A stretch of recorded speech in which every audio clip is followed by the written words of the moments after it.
Hello, this is Dr. Paul Cottrell, and I'm recording this on August 3rd. I've done two other videos, episode 20 and episode 21, so please go and see those. One's about Iran and Israel, and the other one is about the economy and the Federal Reserve's decision this week. So this video is going to be artificial intelligence, the goods and the bads. I'm going to focus more on the issues with the bad side of it. And it's where artificial intelligence can look at data and do modeling that can predict certain types of proteins that can attach to certain types of receptors to allow for a bioweapon to be developed. Okay, so there are different methods for bioweapons, and one method is the serial passage, where you're targeting a certain pathway or receptor, surface receptor, and you just keep on serial passaging a pathogen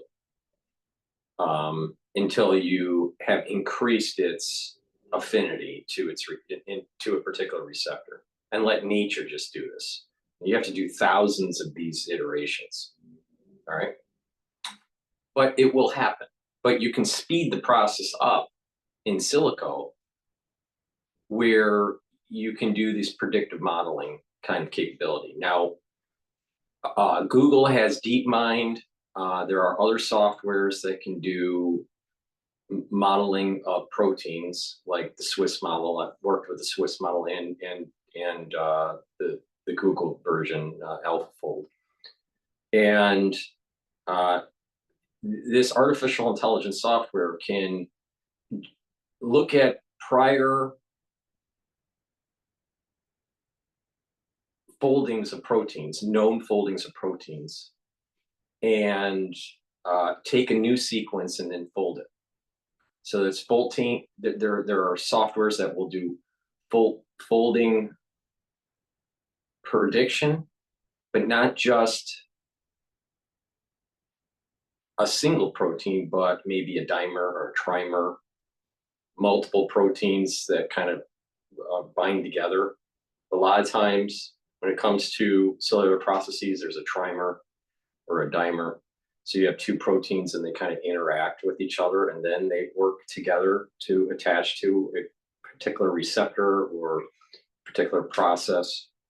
It's an agonist or an antagonist. So you're using the software to pick a target, and it knows the topology of the target and the amino acids of the target, the shape, the charge of the target, and it can reverse that and take a look at different proteins, either in the monomer or the trimer or the dimer or whatever configuration, that would be a fit for that receptor. Now, because of the atlas that's out there for different receptors and their agonist, their natural agonist, you can also take the natural agonist, and you know the protein of the natural agonist for the receptor, and you can you know the binding area, and you know the sequence of the binding area, and you can take that binding sequence out and put it into a certain spike or glycoprotein or whatever, and do simulations for docking. So there's docking and pulling simulations. So not only does the artificial intelligence check the folding, but it's also checking the docking and the actual strength of the dock. So there's a pull function. So the artificial intelligence can go, okay, you basically go target a certain receptor, and then the artificial intelligence will first go, okay, these are the different types of proteins that will normally fit in that receptor that's from an atlas. And from there, it can go, okay, which of those proteins have the best configuration, the best attachment. And from there, it can cut off the binding domain. It knows the binding domain. And then from there, it will go and say, okay, I'm going to attach that into a certain region on a particular pathogen for a simulation test. It'll fold that protein, because when you add stuff to a binding domain, either in front of the binding domain and behind the binding domain, it's possible that the folding will be different. So we'll fold it, test the dock, test the pull, and then reiterate, maybe change a couple proteins or add or subtract that may help with the binding, and it'll keep on doing this iteration. All right. And so it is slowly doing kind of a serial passage and mutating in silico for this bind. Once they reach the target and they meet their requirements for binding, then it can be made, right? They know what the sequence is from in silico for the agonist, the ligand, all right? And then from there, they can just do recombinant engineering. Now, there's different ways to do that, but there's restrictive enzyme type recombinant engineering, and then there's also the CRISPR ideas. But you recombinate a pathogen so it will produce a spike.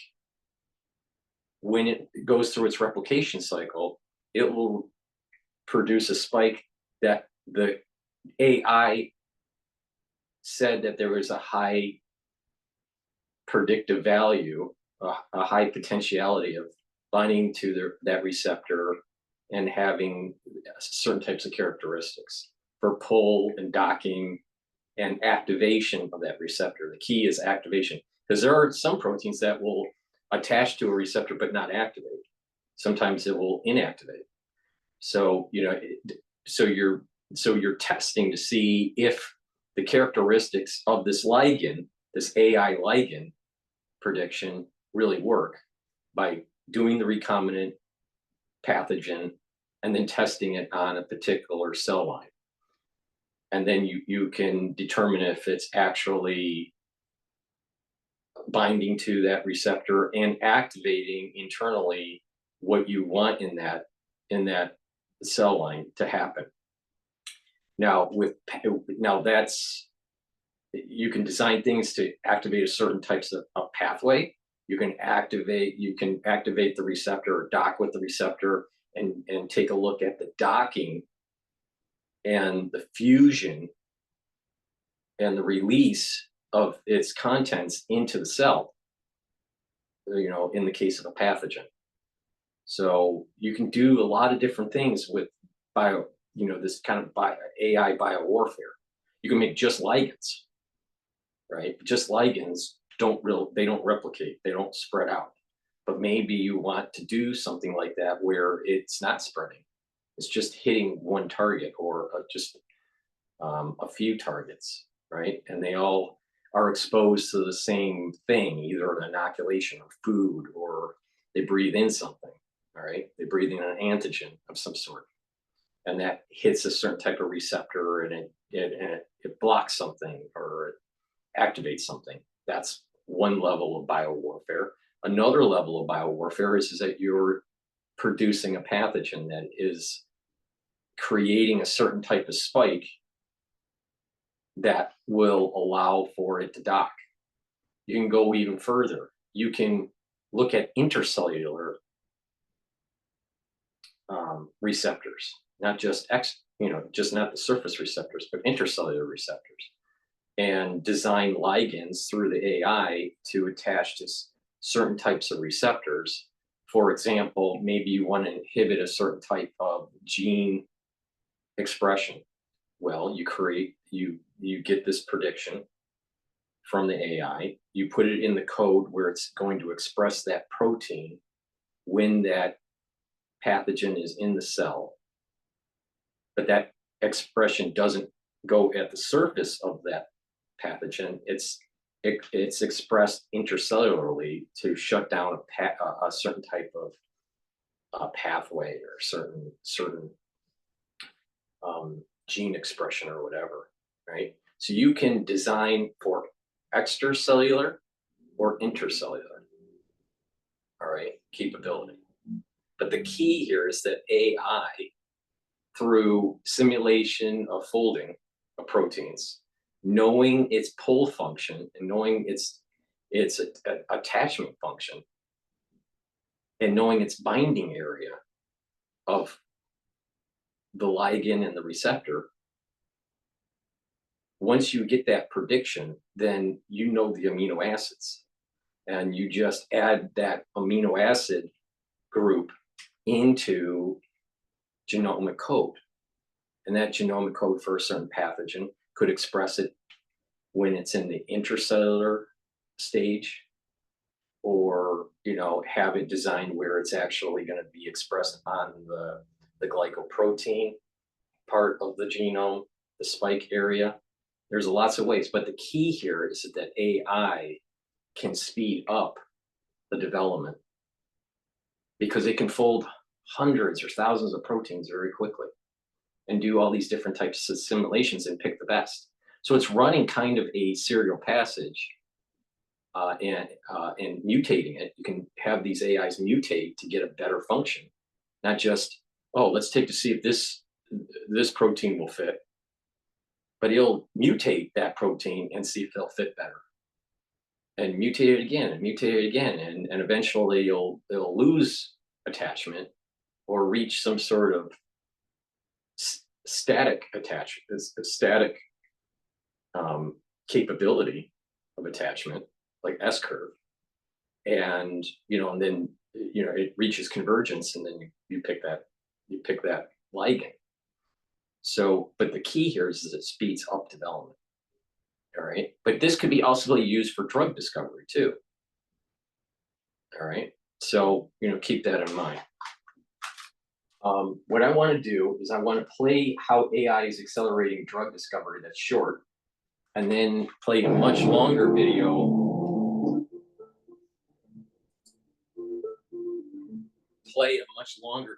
That's dealing more on the weapon side.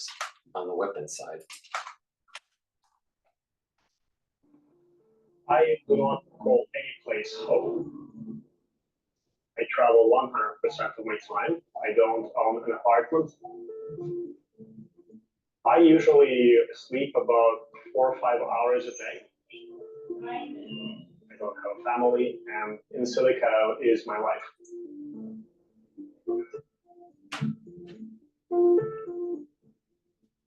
My name is Alex Javankov, and I'm the founder and CEO of a company called In Silico Medicine.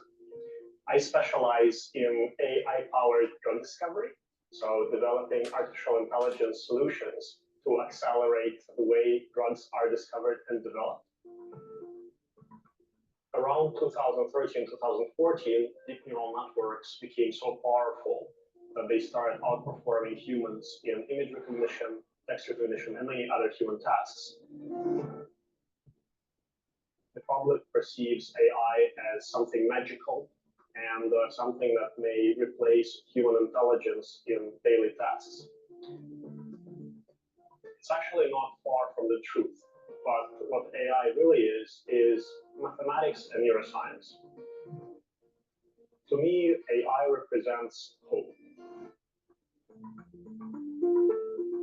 To us, AI is a tool which allows us to go into drug discovery much faster, go after much more challenging biological and chemical problems with higher confidence, and reduce the risk in drug discovery, and also increase the probability of success in clinical trials.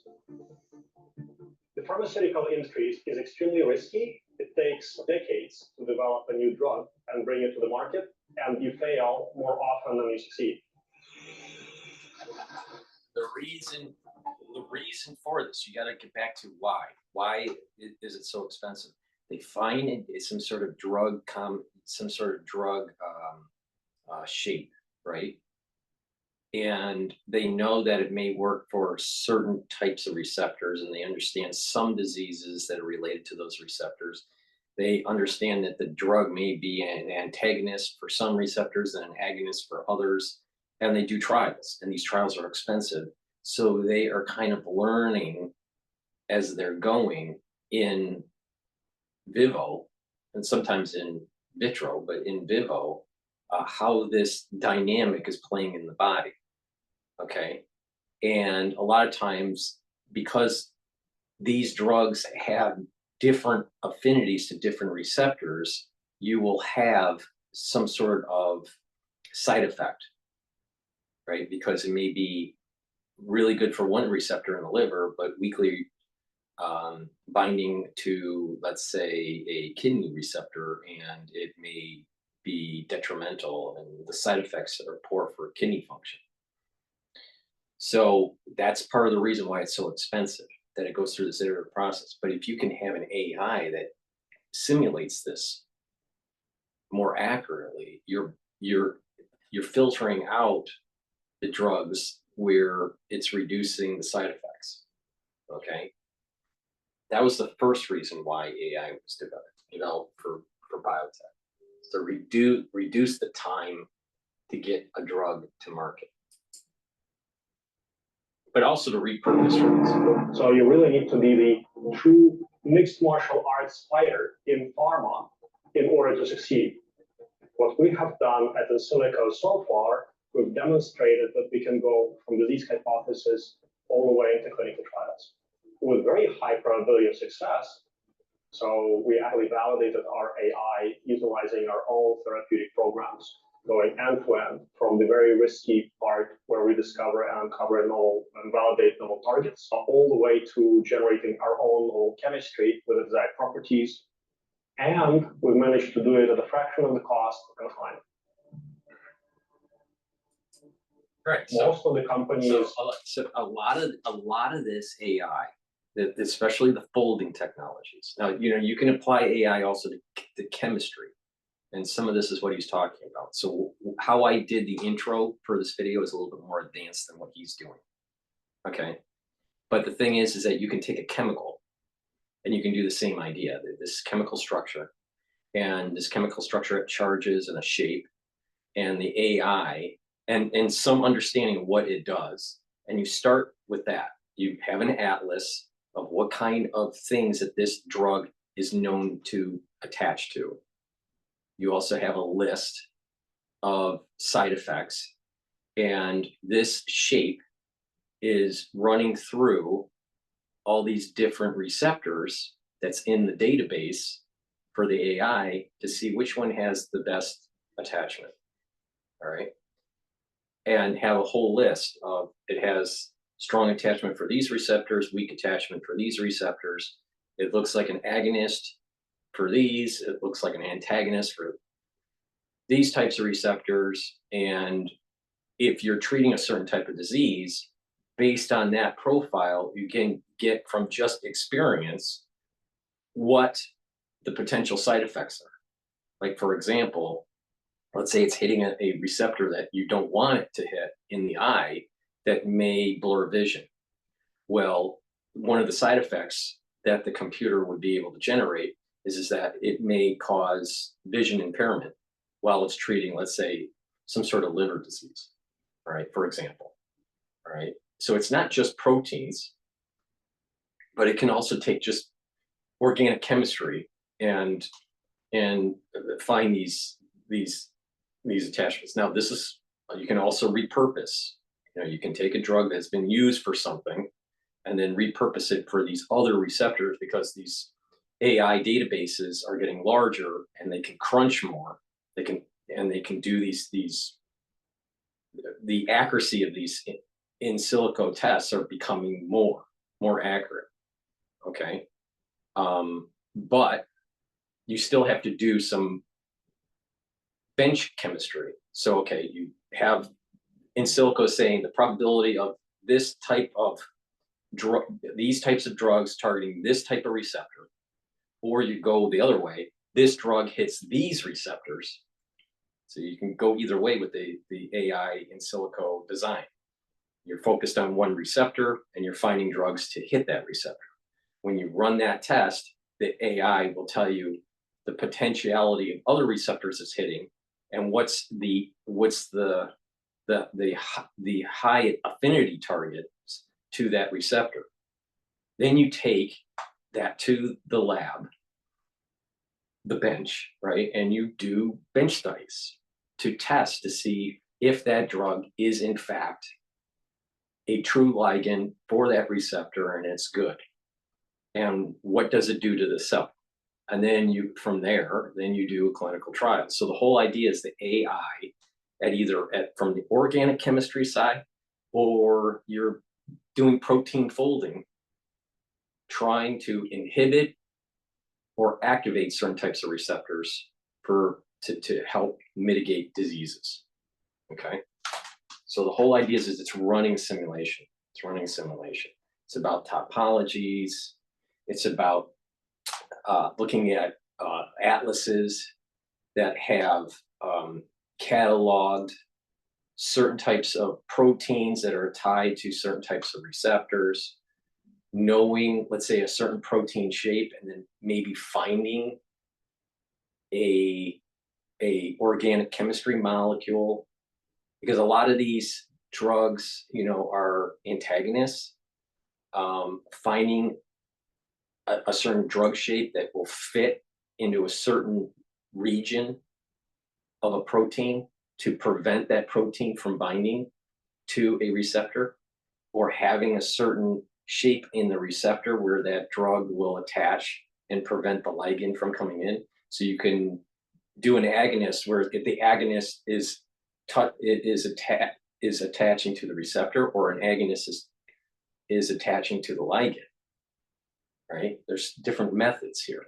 Then the AI can give you, well, we have an 80% probability of attachment to the ligand, preventing the ligand from getting to the receptor, so it would act as an agonist, and maybe a 20% chance of another type of drug to do a attachment to the receptor and preventing the ligand from attaching to the receptor.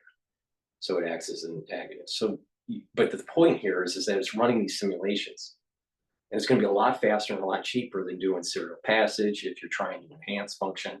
And it's going to give you probability, the chances of this. All right.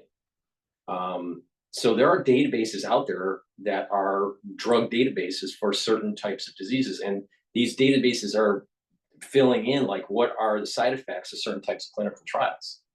So it's, so if a human did it, it can still be done. And you can still kind of mine the data in a manual way by a human, but it's more time consuming. So the AI will speed that up.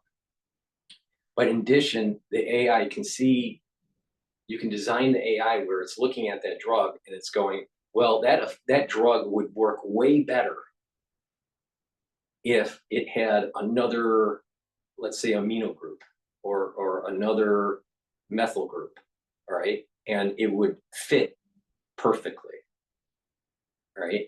So it may say the standard drug shape, and then what it would take to make it even better. Put a methyl group here, and maybe, put another amino group here, or whatever. And that information would go to the biochemist, and they would go, okay, we can make that, or we can't make that, or it would be too expensive, or whatever. And then once it's made, and it's tested, and if it's inhibiting or promoting whatever you want to promote for receptors, then it's off to clinical trials. And it would have taken so much time to figure that out pre-silico world, pre-AI world. And that's part of the reason why AI can speed up the development of drug discovery and also reduce the costs.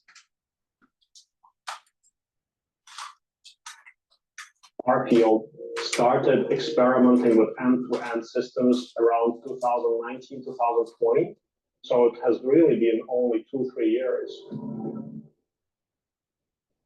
So we started utilizing the same technology to generate novel molecular structures with the desired molecular properties to prosecute those biological targets that we identify using a different form of AI. On the 14th, we are releasing our Pharma AI update. The future is much better than you think, and also much faster. All you need is to use the open source software that's out there now. All right. Now, some are better than others. And the atlases that governments have paid for and scientific grants have paid for, especially in cancer. There are drug atlases, there are cancer tissue atlases, there are certain types of disease atlases and genomic and proteomic atlases, and there are protein folding atlases. And the way it's normally done is that you have an idea of treating a certain disease and you learn about that disease and you understand what the receptors and the ligands are. And then you try to tailor a way to block a certain pathway or activate a certain pathway to treat that disease. All right. And there's some manual time to kind of like data mine this stuff and get an idea. Then you start moving into protein folding or chemical docking. So you can take these chemicals, these biochemicals, not just proteins, these organic chemicals and do docking on these receptors to see if it's inhibiting or activating whatever you want to activate. All right. And the AI can kind of generate, well, this drug would work well if there's a certain mutation at a certain location. All right. So then you can carry it on further. Well, if there are mutations that are taking place on certain cells, like cancers, you can build a certain repertoire of drugs as the mutations are moving in a certain direction. So you hit them with the first line, and then once the mutations happen, you hit them with the second line. And so that's the power of the AI, is where it can kind of mutate it in a certain way to give you a heads up of what potentially could happen in nature for additional attachment for that drug or loss of attachment of that drug. Because a lot of times you get escape through these mutations, right? These mutations will happen at a receptor level, and the drug won't work as well anymore because that mutation near that binding area has changed a charge or changed a shape just slightly where the drug doesn't dock as well. All right. But if you can predict that, you can give the person maybe 2 drugs where it's the standard drug before the mutation and another drug waiting for the mutation to happen. So that this other drug may be more benign, hopefully, right? But through testing, you would know if it is or not. And then it's waiting for that mutation to take place. And once it does, it blocks it out. So it might help that disease progression. This is one way to do it. So, but the key is that this iterative process of mutation and seeing on how you're mutating your ligand or even mutating your receptor on how the docking function changes or how the fusion function changes, especially, for pathogens like viruses.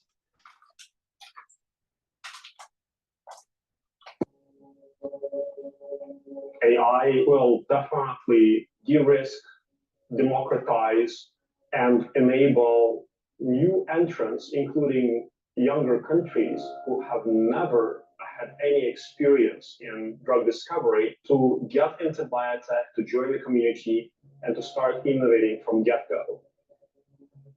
I believe that in 20 years, we're likely to see AI systems going after personalized drug discovery, where drugs will be tailored towards a specific individual. And this is what I mean in 2029, advances in precision medicine for longevity. And also in 2045, advances in medicine for longevity. Okay. Because these atlases have been developed by tissue samples, and they have sequenced these different receptors and ligands, and all right, so they know the shapes of these things. They know the sequence of these things. They know what chromosome they're coming from. Okay. But your chemistry and your genetics, your proteomics is slightly different, because there may be a change in an amino acid for a certain protein. All right. And your needs are maybe just slightly different. So it's harder to tailor a organic chemistry molecule, a drug, to just be for you. All right.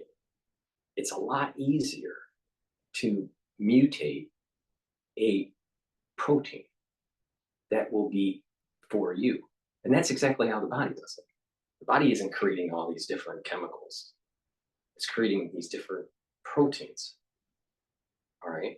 I mean, there is some chemical, biochemistry, right? Right. But a lot of this interaction between cells and cellular functions is driven by not these little molecules, but macromolecules. And so the research is going to be in macromolecules primarily, not these smaller drug molecules. I think for precision medicine, because you're going to know your receptor sequence by taking a biopsy. You sequence it. You know what it is. You know what the code is at the DNA and the RNA level, and you can run simulations to find ligands that have the best docking for your particular sequence for your receptors. And the speed of doing this, biopsy, sequence the receptor, right? And finding a better docking ligand for your receptor can all be sped up with this AI, this AI folding function and docking function and pulling function, and then verified, in cells that are expressing your receptor, and verify that it's okay, and then putting it into a certain type of drug, and administering that to the body, either in a pill form or IV form or whatever. This is going to happen. And this is why I keep on saying that there's going to be huge advances in medicine in 2029 that's going to extend longevity. And in 2045, it'll leapfrog even that. So it's important to reach these gates. It's important to live to 2029 and benefit from it. It's important to live to 2045 and benefit from it. Now, you can opt out and just say, I don't want to benefit from technology of medicine and die a normal way, I guess. That's up to you. But the thing is that there's going to be advances that are taking place because of this fast folding and fast determination of charges and what attaches where, much quicker than someone can do manually. It can be done manually. All right. It can be done. Drug discovery and, knowing what to create as an agonist or as an agonist or antagonist for a particular receptor can be done manually. It just takes longer, and it's more costly because you don't know that there may be something better with less side effects that you haven't looked at. All right.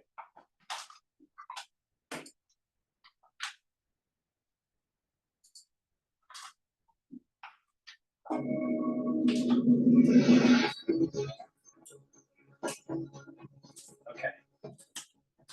All right. So that is the quote, the benefits of drug discovery and my insight on how this is working. Now we're going to transition into nefarious activity of this kind of technology. Ladies and gentlemen, please welcome to the stage Director of the Ronald Reagan Institute. Of course, it's Ronald Reagan. Before I continue, please subscribe to all my channels. I have 4 channels on YouTube. I have Brighteon, Bitchute, and Rumble. I also have patrons. If you would like to be a paid member there, it helps support my work. You can also donate on my store, the-studio-reykjavik.com. The link is in the description of this video. It'll take you to my website, and on the homepage, you can donate through Stripe, PayPal, or buy me a coffee. Please help support my work. I have thousands and thousands of videos that are free to the public because of your donations. Go to the store, the-studio-reykjavik.com, and get some of the supplements that I have. I have C60, which is a very strong antioxidant. I have it in avocado, coconut oil, and extra virgin olive oil. This is a very strong antioxidant. It will soak up free radicals and help improve the mitochondrial health of your cells. That way you have more ATP and you have more energy. When you have more energy, you have better cellular function, and you're going to be aging slower. So a big part of aging is this oxidized stress, these free radicals stressing the cell. All right, we literally are rusting because of these free radicals. You must soak those up. When you get older, you're producing more of them at a faster rate, and you're not soaking them up as much. You're not eliminating them as much. So it's really important to take C60, take a teaspoon of it a day. You can get it in a 2 ounce, a 4 ounce, or an 8 ounce. Lignans, very important to boost up your immune system.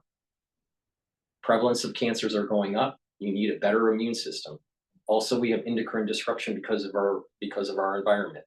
This will help to mitigate endocrine disruption. So please take this every day. There's a scooper, it's in a powder. You mix it with your food once a day. It'll help to boost up your immune system and improve your hormonal health for males and females. Take this every day. It's very important. I have a probiotic. I have 2 different types of probiotics. I have it in a veggie cap form and also in a powdered form with a scooper. You just take 1 scoop a day, mix it with your food or water, and take it, or you just take, these veggie caps. All right. So I have it in 2 different varieties, but it's really important to take a good probiotic. It'll help you to absorb energy. It'll help to reduce that chronic inflammatory aspect of the intestinal tract. It'll help to improve the metabolism and the communication between your gut and your liver, and your communication between your gut and your brain. A lot of people don't realize that mental acuity and mood and mental function is tied to the gut health. So please go to the store and get the probiotics that I have. And lastly, to bring down inflammation, which is very important as part of the anti-aging protocol and the longevity protocol, take turmeric. It's an antioxidant, so it's going to soak up those free radicals, but also it'll bring down inflammation. And ashwagandha controls blood glucose levels and reduces the inflammation in your vascular system. By reducing inflammation in your vascular system, you're reducing cardiovascular disease. So please take this every day, and it's going to be part of your anti-aging protocol. Many Americans are chronically inflamed, all right? And that chronic inflammation weakens the immune system. By bringing down those pro-inflammatory cytokines, you're going to allow your body to heal. You're going to feel better. You're going to have your tissues start to heal. You're going to have more energy. Your immune system is going to be better because your immune system isn't constantly attacking this, chronic inflamed area. So it's really important to bring down that inflammation. So take the turmeric and take the ashwagandha every day. With that said, let's go with this seminar. Mr. Roger Zakheim. Hey, thank you. Nothing like some paid help to start the applause. I appreciate it. Well, good morning, everybody. Thank you for joining us today at the Ronald Reagan Institute, which, as those in the room know, carries on the legacy of our nation's 40th president here in Washington, D.C. As mentioned, I'm Roger Zakon, director of the Institute, and we are excited to host this event as part of our Center for Peace Through Strength's National Security Innovation-Based program in collaboration with Congressman Brad Wenstrup and the House Permanent Select Committee on Intelligence for their really consequential series, Beyond the Skiff. And for those who are not aware of this series, what it means is you get to interact with the members of Congress that never see sunlight outside our nation's capital. Not that there's much sunlight today, but it's in Reagan country, it's always sunny, and so we'll bring some in this discussion. Now, the Reagan Institute's NSIB program, as we refer to it, is dedicated to assessing the health and effectiveness of America's national security innovation ecosystem. Now, much of our work focuses on unlocking potential of emerging technologies and capabilities like artificial intelligence, which, as you all know, brings enormous promise for progress across all of our national security endeavors. And I'll shamelessly self-promote here. Outside, we have our National Security Innovation-Based report card, which actually tries to harness and understand how the United States is doing in terms of realizing where we need to be as a country when it comes to the NSIB. But more relevant to today, just as innovation is creating new opportunities to benefit our national security, it is also creating vulnerabilities. And the domain of biosecurity is no exception. The democratization of emerging technologies like AI has only made it easier for our competitors and adversaries to engineer lethal new pathogens to wreak havoc on biosecurity. Scientists have already demonstrated how large language models can be tasked to develop cookbooks for novel agents, lowering the barrier of entry for malign actors without significant and sophisticated bioengineering expertise. So today's panel of experts bring deep experience across the public and private sectors at the nexus of biosecurity and technology. And led by my friend Congressman Brad Wenstrup, this panel will analyze the horizon of emerging threats, assess the state of our biosecurity, and make policy recommendations that will help safeguard our national security and the health of the American people. But first, a few words from the chairman of the House Permanent Select Committee on Intelligence, Congressman Mike Turner. Please pay attention to the screen behind me. Good morning, everyone. I'm sorry I cannot be with you all in person today, but I want to start by thanking the Ronald Reagan Institute and Dr. Brad Wenstrup for hosting this crucial conversation. We are kicking off the 8th installment of the Beyond the Skiff series in the 118th Congress with Dr. Wenstrup's panel, Biosecurity and the Weaponization of Artificial Intelligence. Before we get into this discussion, I would like to share some background on this series. At the beginning of 2023, the Intelligence Committee was tasked by former Speaker Kevin McCarthy to restore the House Intelligence Committee's focus on national security. We are committed to revitalize the committee's oversight of the intelligence community. As part of our strategy, we opened our committee to experts and leaders in national security and in the intelligence field to better counter the threats that are facing our nation. And it was this component of our approach that resulted in our establishing this Beyond the Skiff series. These discussions are important in making certain that the House Intelligence Committee is instrumental in any intelligence or national security conversations. It allows for our members to receive feedback and new information from individuals and organizations on what reforms and legislation House Intelligence Republicans should be focused on. For the first installment of 2024, Dr. Brad Wenstrup has assembled an excellent panel to discuss biosecurity and the weaponization of artificial intelligence in partnership with the Ronald Reagan Institute. Dr. Wenstrup represents Ohio's 2nd Congressional District. He brings experience as a doctor, an Army Reserve officer, and a veteran. Dr. Wenstrup is the chairman of the Select Subcommittee on the Coronavirus Pandemic. His experience and background are vital in our ability to focus on biodefense and national health security.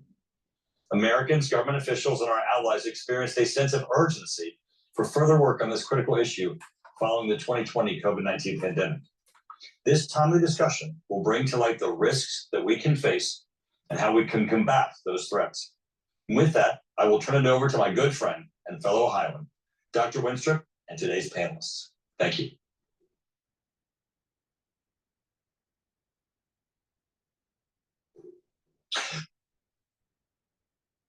Introduction, and it's much appreciated. I appreciate all of you being here as well. I thank him for making that appearance because it's his efforts to make the committee more engaged with experts so that we can even have some level of expertise and not just be relying on others to come in and tell us things. We want to be engaged with the intelligence community firsthand, to be partners with the intelligence community. So as legislators, it's so important that we not only engage with the broader community to learn from them, but that we have the opportunity to inform the public about the work that we do on the Intelligence Committee. You know, on the Intelligence Committee, we not only represent the people of the United States of America, we represent the other members of Congress who are not in the room with us, who don't always have access to the things that we know. And so it's a great opportunity for us to share even more. So I'd like to thank the Ronald Reagan Institute for hosting this event, being leaders on so many issues about national security. They've been an outstanding resource for me in my time in Congress for sure. And that includes this topic today, which is biodefense and artificial intelligence. In particular, the work the Reagan Institute is conducting through its National Security Innovation Base will help fill some critical gaps in the U.S. national security innovation system. You know, Congressman Turner gave you some of my background. And I've been on the Intelligence Committee for almost 10 years now, and the only physician on there for some time. And I was interested in bioweapons even before COVID. But when COVID hit, another doctor and I, we were in lockdown, right? So he's not working as a doctor. We're just doing research. We want to know how to treat people. What's going on inside the body when they get COVID? What's working? What's not? There's no test. There's no definitive treatment. In that process, though, and this is around February of 20, we find an article from 2015 with one of our scientists, Ralph Barrick, and a Chinese scientist, Zheng Shi, where they could create a new virus. I didn't know that technology existed. And that got us going on a lot of different directions as we looked into this. So with that background, the pandemic was really eye-opening because of what we were seeing in real time regarding our nation's preparedness for a biologic event or lack thereof. And so throughout my time in Congress, I'll tell you, it's amazing and how Dr. Fauci was able to fly underneath the radar without much supervision by Congress, because Congress supervises the NIH, and that was run by Collins. It's amazing how they were able to fly underneath the radar and do these dark operations. Focus on policies that support our national security and our national health security to assure that we have access to care, access to medications. These are some of the challenges that we face.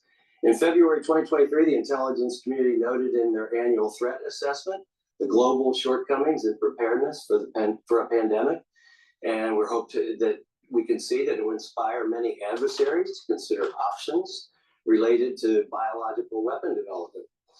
According to the same assessment, and I quote, "New technologies in AI and biotechnology are proliferating faster than companies and government can shape norms, protect privacy, and prevent dangerous outcomes."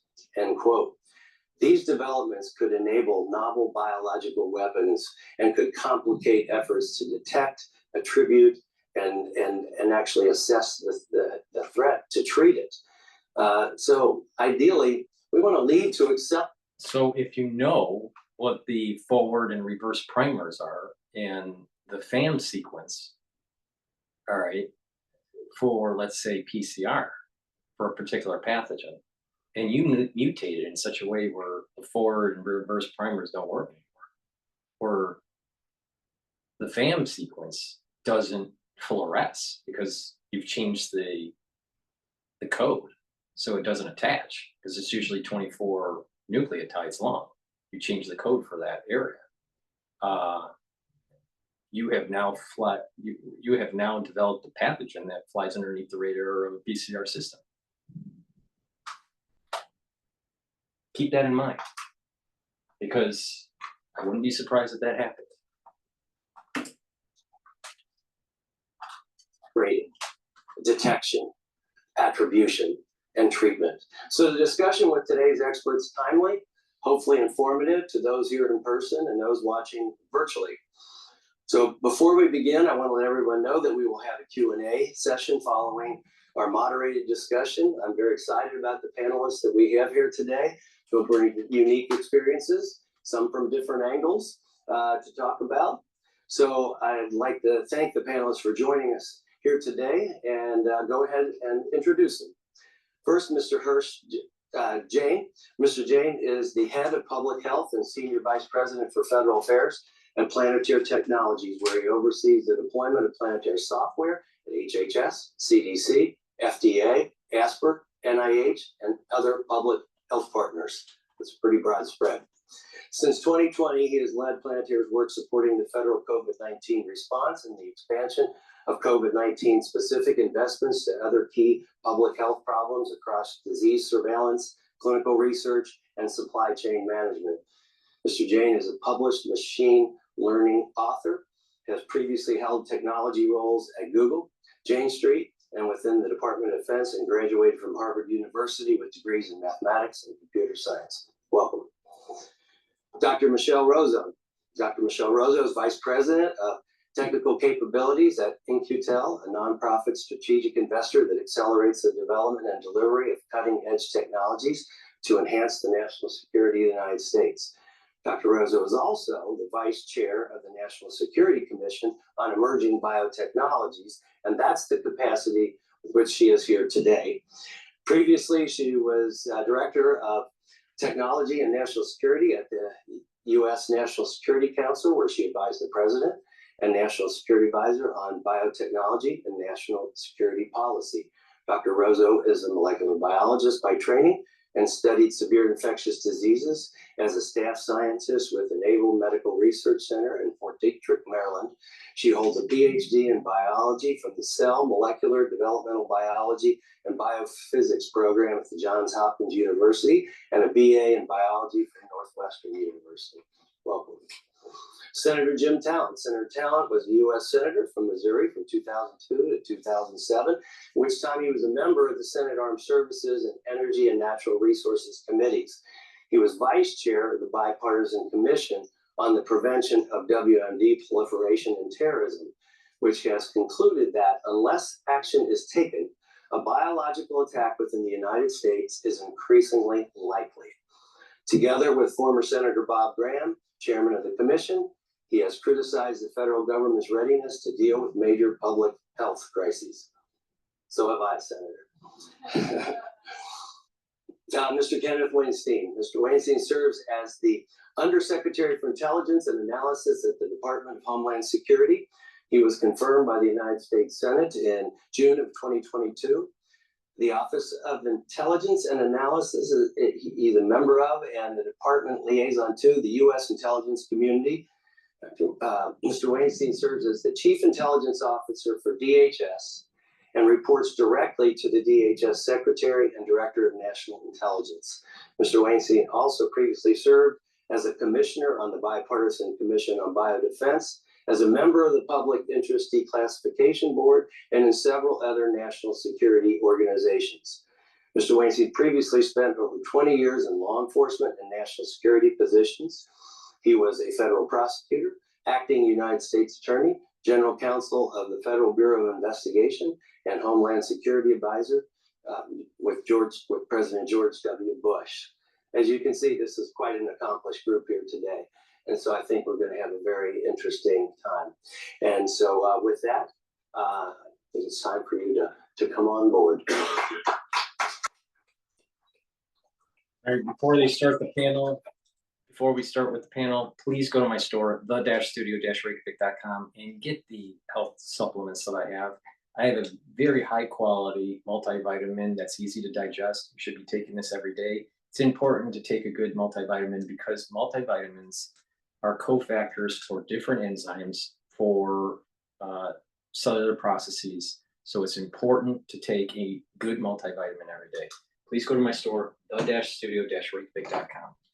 Take the clarity factor. It'll help to reduce the brain fog. It'll help to increase the memory. And because if you take this every day, what will happen is it'll maintain those neural connections, get those neurotransmitters firing, so you're going to be able to think quicker too. So take this every day. A lot of people take it in the morning. Some people take it twice a day, but you can take it so you can concentrate at work or on your school. Even when you're retired, it's important to be taking clarity factor to just maintain and improve neuroplasticity and memory and brain function and mental clarity. So go to the store and get the clarity factor. A lot of people are not sleeping well, especially when we have so many agencies that don't get stuff done, and it causes a lot of havoc around the world. So people don't get to sleep very well. So it's important to get 3 cycles of REM sleep. Go to my store and get the Good Night formula. This has tryptophan and melatonin in it. By getting regular sleep, what will happen is that your body will be able to detox, especially the central nervous system. You're going to be well rested when you wake up. And in addition, you are going to be able to consolidate memory. People that have chronic sleep deprivation, you age faster, you're building up toxins, you have less energy, and your memory declines. Stop that. Part of the pillar of anti-aging is proper sleep. Get enough sleep. So go to my store and get the Good Night formula if you are having problems sleeping. You need to get 3 cycles of REM sleep to get the full benefits of the detoxification, the memory consolidation, and the energy increase when you get up in the morning. Because when you notice that if you don't sleep very well and you wake up in the morning, you're groggy, right? But if you sleep well, you want to get up. You want to, you're energized and you want to engage the world, right? But people that have chronic sleep deprivation, they start to slowly age faster, and they, have memory problems, and they have energy problems. So don't fall into that category. Go to my store and get the Good Night formula if you're having problems sleeping. I've partnered up with Rainbow Herbals, and we've created these all essential oil deodorant bars, right? From the Himalayas. The ingredients are from the Himalayas. It's made from all essential oils. It has no aluminum and it has no baking soda in it.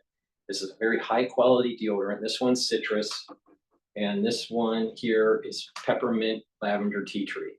Get a couple bars for your household. It's for males and females. Use it every day, but you'll also notice that it helps to detoxify the body because of the ingredients. It's a dual purpose bar. I'm all about dual purpose because you're getting a high quality. It is a little bit more expensive, but you can't get anything like this in the store. So go to my store, the-studio-reykjavik.com, and get these all essential oil bars that are deodorant, but also help detoxify. We've also created a skincare bar, what we call the Even Better bar. You can apply it on your skin every day or every other day, and you'll notice your skin's smoother. It's a little bit shinier, softer. You can put it on a wound, a cut, an abrasion, minor burn. It'll help to heal it quicker. It's made from essential oils from the Himalayas, all natural, right? And what's amazing about this is it'll also help with muscle ache. So you can apply it on let's say a pulled muscle, and you'll start to feel relief in about 30 to 60 seconds.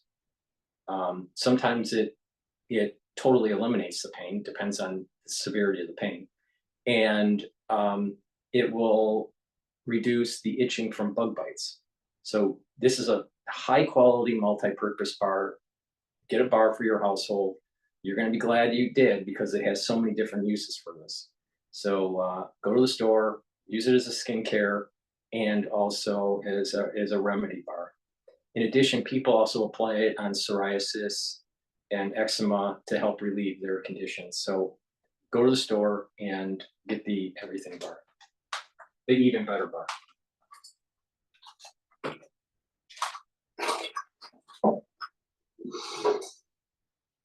You're here. You're here. Yeah, thanks. On the that end.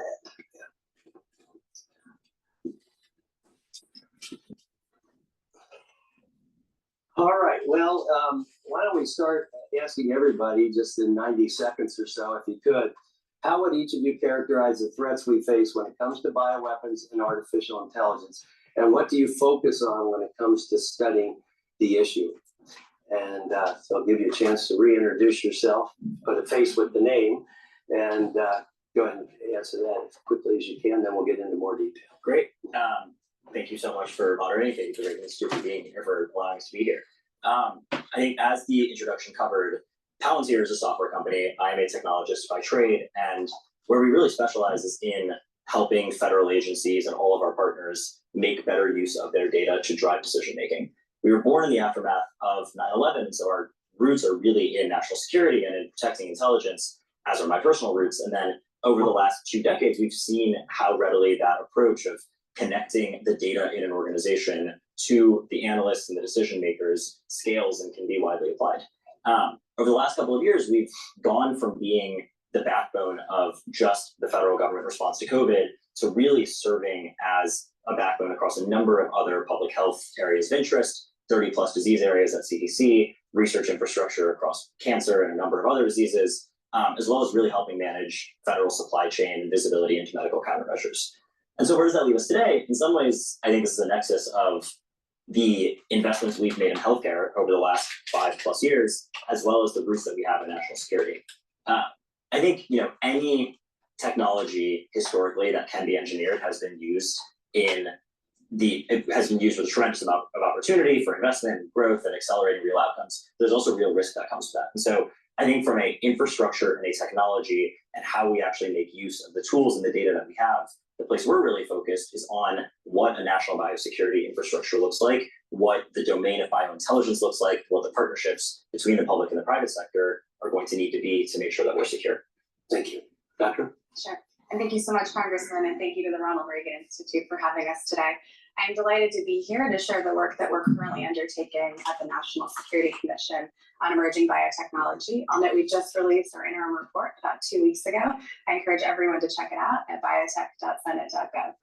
I come to my role as vice chair of the commission, as the Congressman mentioned, as a molecular biologist by training. I studied stem cells in my graduate work and then infectious diseases in my postdoc and staff scientist role. And so with this lens, I can say that one of the threats that we are facing is the risk of being overmatched in the critical convergent area of AI and biotechnology by a strategic competitor. AI is revolutionizing biotechnology, and the applications go far beyond the pharmaceutical domain, which I think is the domain that most people think about first when they hear about biotechnology. But really, these technologies can be applied to almost the whole breadth of our economy. The reality of the situation is this, all right? We'll cut to the chase. The reality of the situation is this. If you are developing something like a pathogen or a chemical weapon, all right, you can use these technologies, these databases, the artificial intelligence, from concept to a working weapon within weeks. Because think about it this way. If you're concerned about trying to treat a disease, all right, and you're coming up with all this, all this data to try it in silico, trying to target, what's the sequence of a certain protein to inhibit a certain receptor, all right, or what's the sequence of a certain protein to enhance affinity to a receptor, all right? You're doing all that, and then you have to grow that protein in some sort of model, in a tissue model or bacteria or whatever. A lot of this is done in bacteria. Some of it is done in eukaryotic,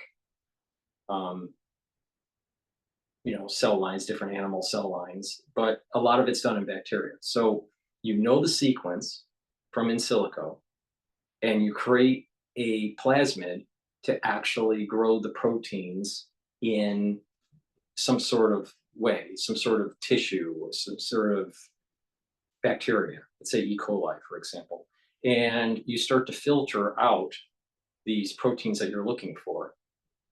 All right, and let's say this protein can be used as a weapon. All right, well then you have the filtered protein. All right, and then you just have to find ways to administer it, either lacing the food supply or lacing it, on surfaces or aerosoling it or whatever. All right, that's just a protein. All right, so getting the data, getting the silicon data, and running it, it's like 4 days. All right, and then growing it in E. coli and filtering it is another like 10 to 15 days. All right, and then administering it,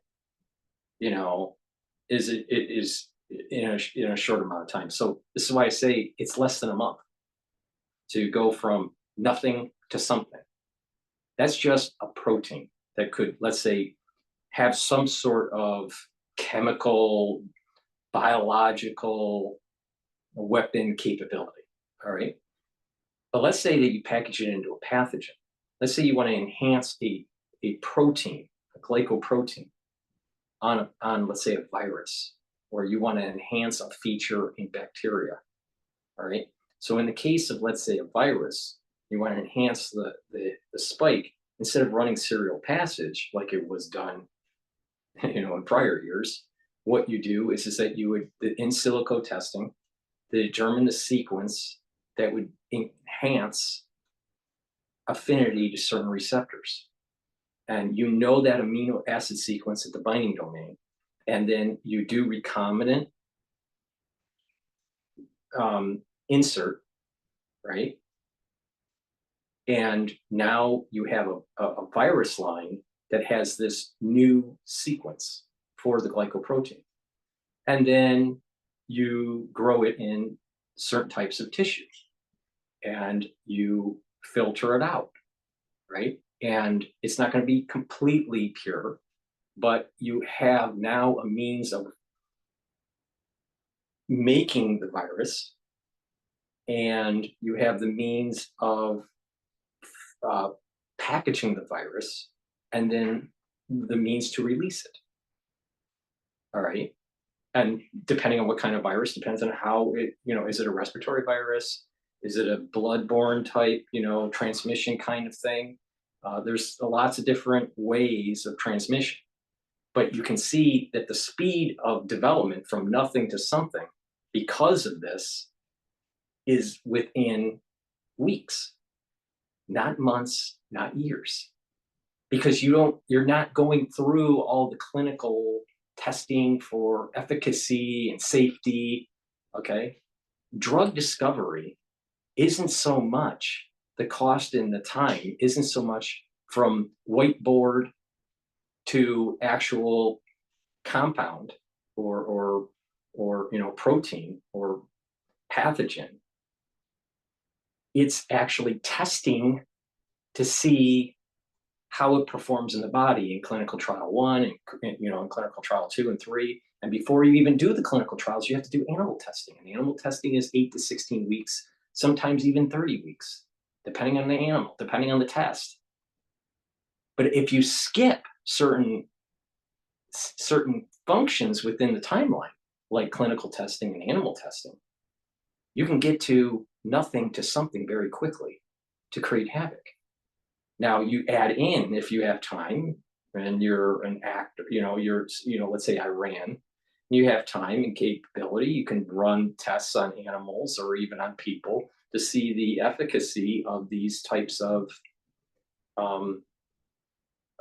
devices, these biotype weapon devices that are being developed to see how it would perform.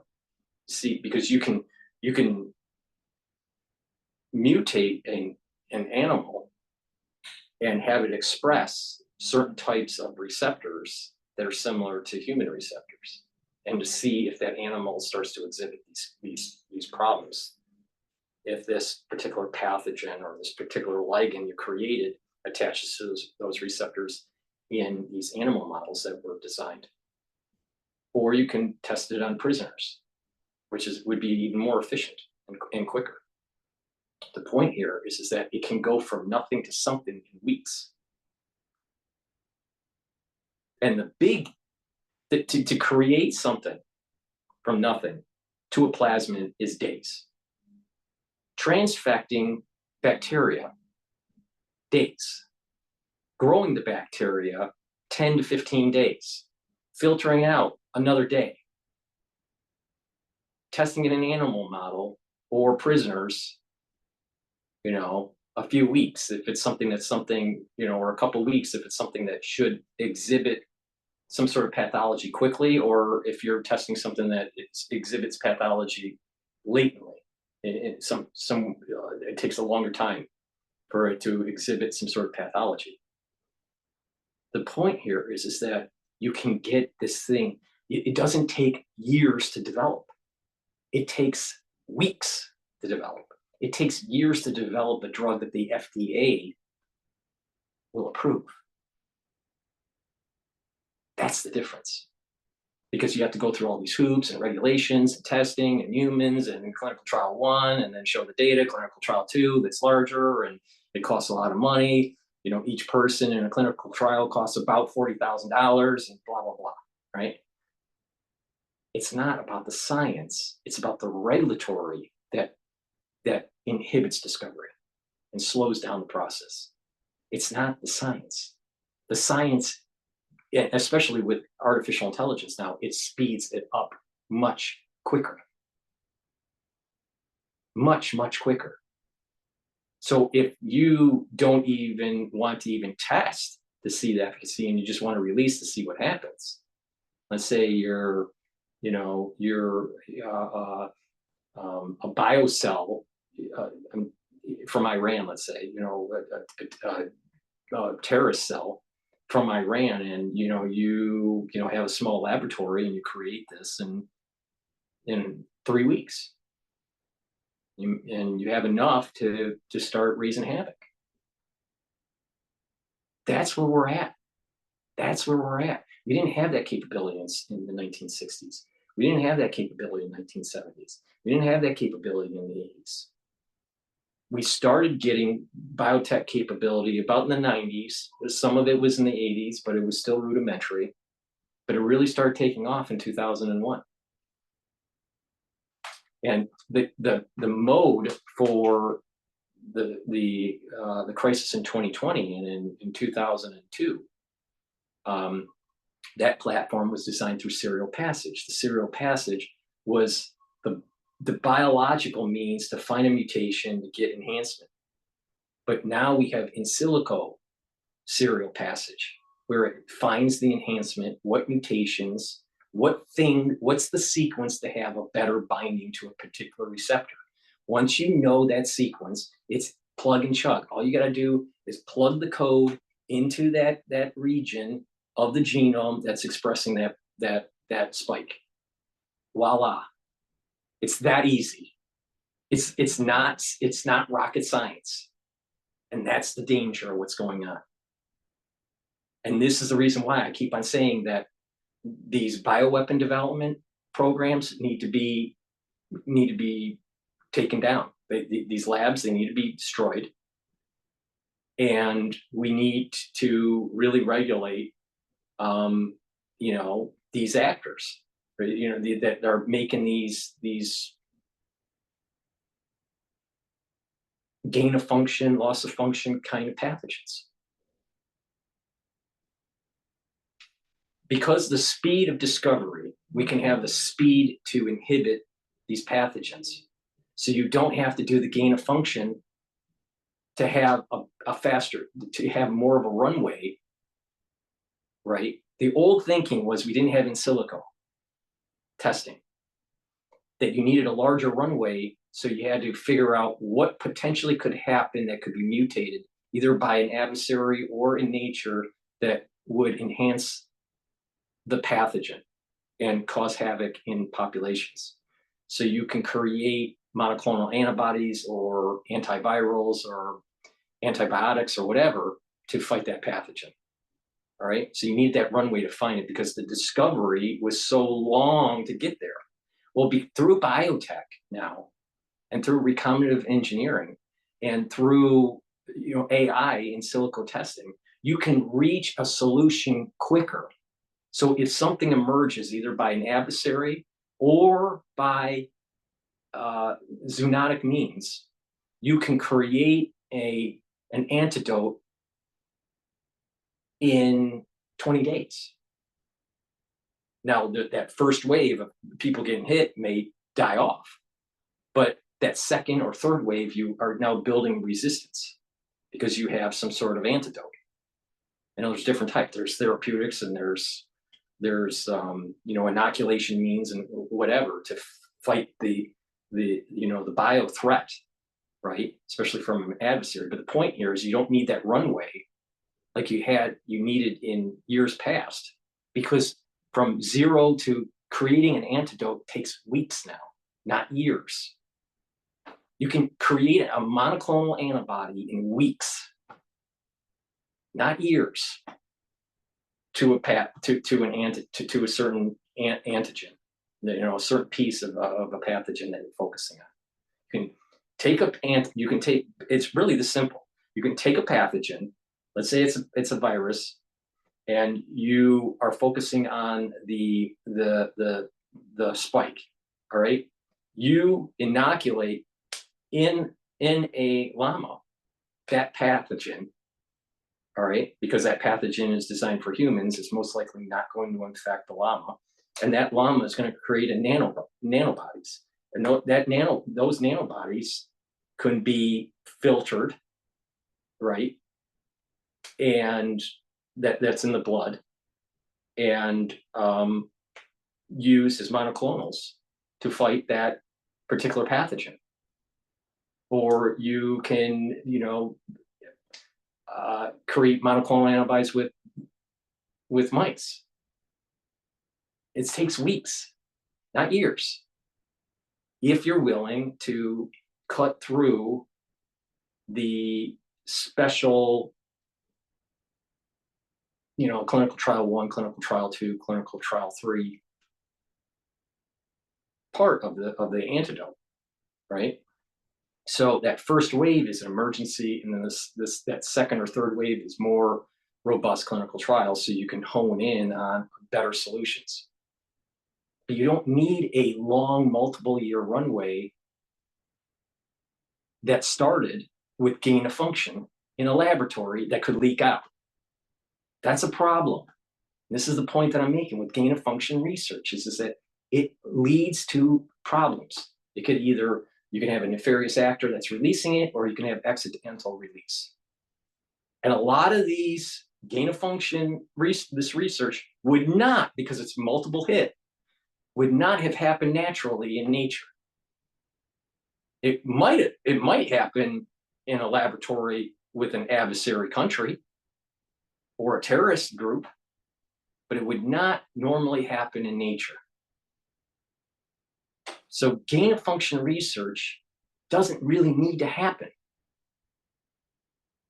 because of the speed of getting something from nothing to an antidote so quickly, especially with artificial intelligence, with the in silico simulations and the binding simulations that they do. So, but that's in an emergency situation. How many emergencies are we going to, if we're going to need emergency situations like that all the time, then we have a lot of other problems that are going on in government that need to be addressed, right? So gain of function research probably should be highly regulated, and I would prefer abolished. But we have this, the technology is out there that you can get from nothing to something that could be therapeutic in weeks.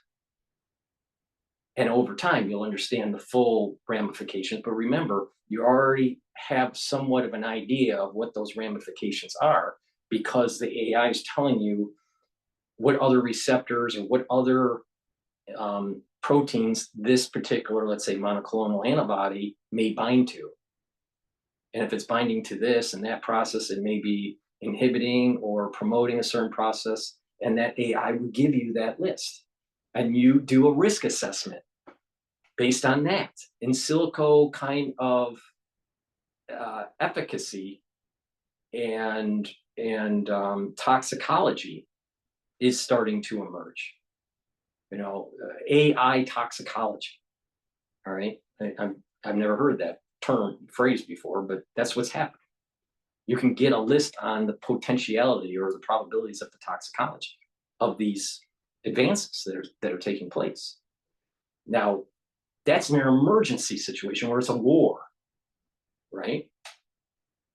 But, you know, we shouldn't be, I don't see that we really need to do gain of function research, because there's too many nefarious actors and too many people that can make a lot of money, you know, promoting this kind of perpetual motion machine of pathogen release, and then people have to be treated, and another pathogen release, and people need to be treated, and it's just it's a money generator. But the key that I want to explain here is that you don't need years of research anymore. It's done in weeks, less than a month, like 3 to 4 weeks. That's it, to get from nothing to something.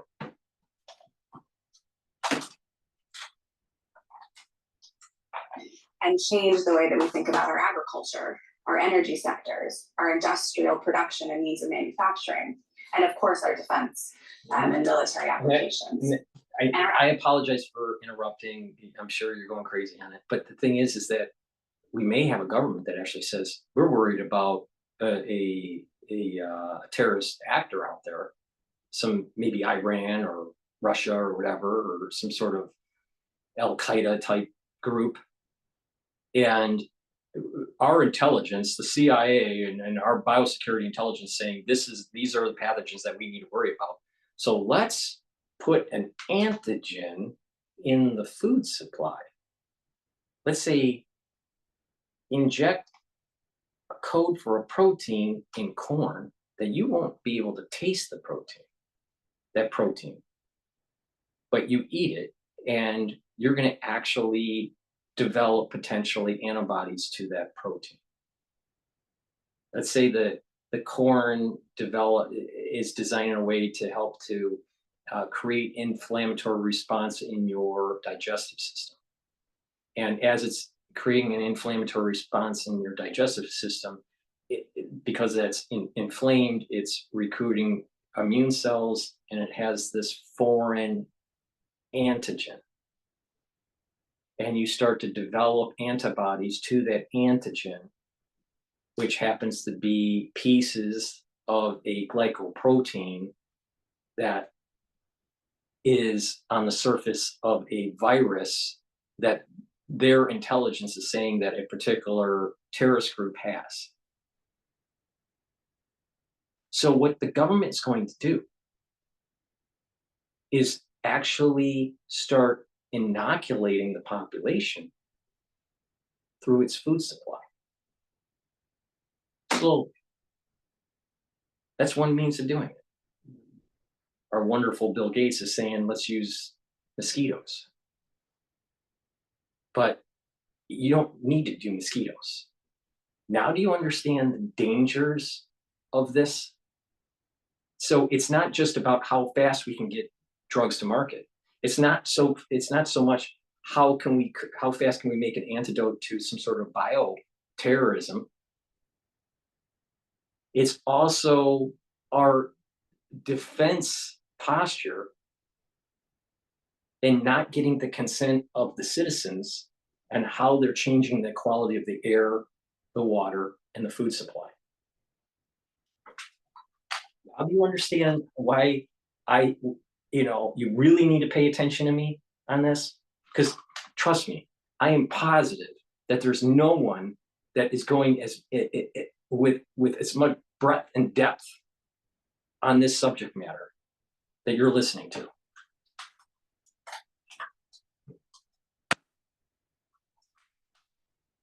adversaries are keenly aware of the breadth of the potential here and are investing heavily across these domains. And losing ground at the critical intersection of AI and biotechnology to these adversaries and strategic competitors would risk ceding enormous geopolitical advantage and risk our economic and national security.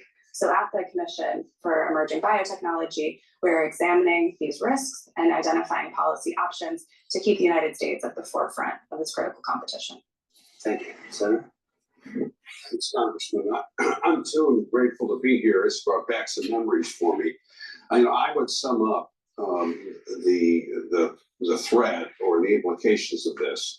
It's AI is another aspect of the technological domain that is bringing capabilities or bringing asymmetric capabilities within the purview, in particular, I think, of non-state actors who think asymmetrically anyway. In other words, this technology enables the good guys to do a lot of really good things, but it also enables the bad guys to do bad things. And we are vulnerable to that. The oceans no longer protect us. So my experience with this goes back to the late aughts when Mitch McConnell and Harry Reid asked former Senator Bob Graham and me to co-chair a commission, which was recommended by the 9/11 Commission, on the dangers of proliferation of WMD to terrorists. And they wanted us to look at nuclear and bio. Well, through two iterations, we ended up doing two iterations of that commission, and Senator Graham and I became increasingly convinced that in this context, the bio threat was much greater. Because if you're a non-state actor and you're looking to do real damage, well, it's easier to develop bio, it's easier to stockpile bio, it's easier to transport bio, and that enables you to reload, by the way. So in other words, you can hit more than once. There's a limited amount of fissile material. So we began to focus our recommendations on how to control the proliferation of this technology. But we also realized that controlling the technology was going to be very difficult, and probably playing defense alone in that sense was not going to reduce the risk to an acceptable level. So then we began to look at this is how what can I'm we talking prepare about. so- This is what I'm talking about. So it opens up. It opens. See, they've been doing this dark up. They've been developing of pathogens and developing antidotes for decades. All right, in the United States. All right. Now they're now coming to white operations. They're now telling the public, okay, we need to have a defense posture and an offensive posture. Well, to have an offensive posture, you're doing gain of function research.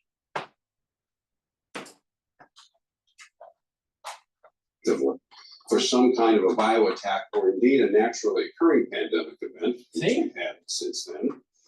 So as such an attack would not be a weapon of mass destruction. We respond so quickly and so well that it does damage. It's bad, but it's not that big of a threat. And that led us to start a nonprofit and to do the first ever stem to stern analysis of America's pandemic response system. We produced a report in October of 2011.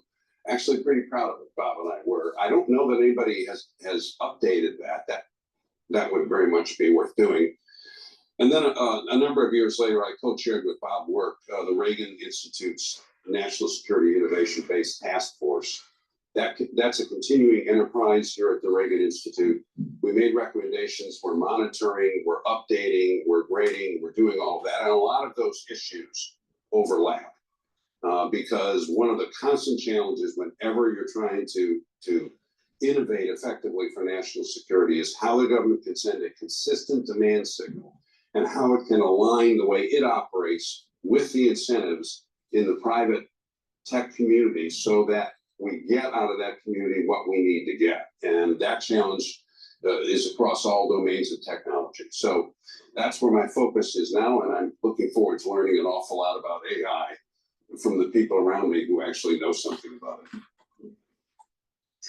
Okay, thanks very much. And thanks to the Institute for putting this on and for having me.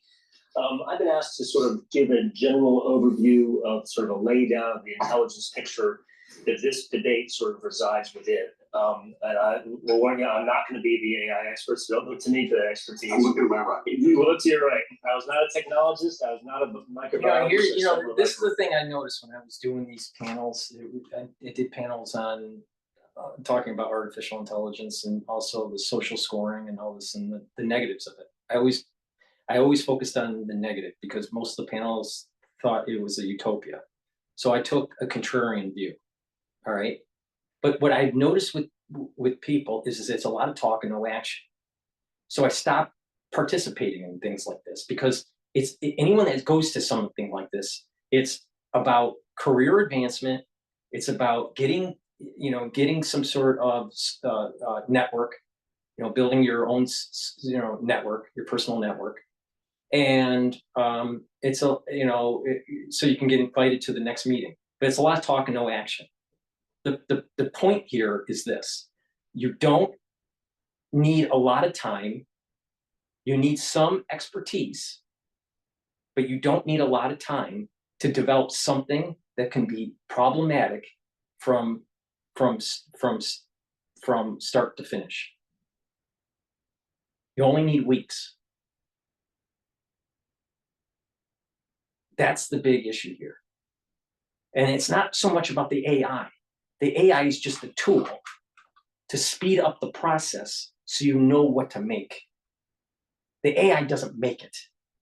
You have to make it. You need to know how to do recombinant engineering. You need to know how to do cell culture. You need to understand, does this protein, the protein folding, is it as efficient in certain types of pH? And there's an expertise, a little bit of an alchemy, black magic kind of thing, where these proteins are in a state that they're more active and they don't clump together. Certain pH, just a slight pH change will clump the proteins together. Do you want to reduce the protein production within a cell culture or enhance it? Depends on the size of the protein and the complexity of the fold. So there's some expertise in this. But the point here is that it takes some expertise, but from nothing to something is much, much quicker, because all that serial passage, all the pass down to a dead end are figured out through the AI.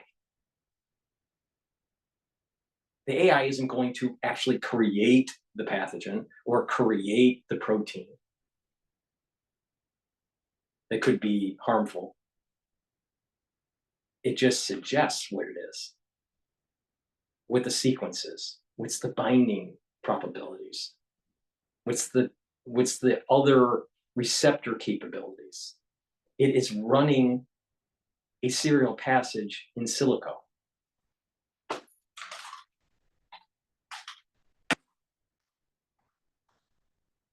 From the math and the hard sciences, so no the AI experts.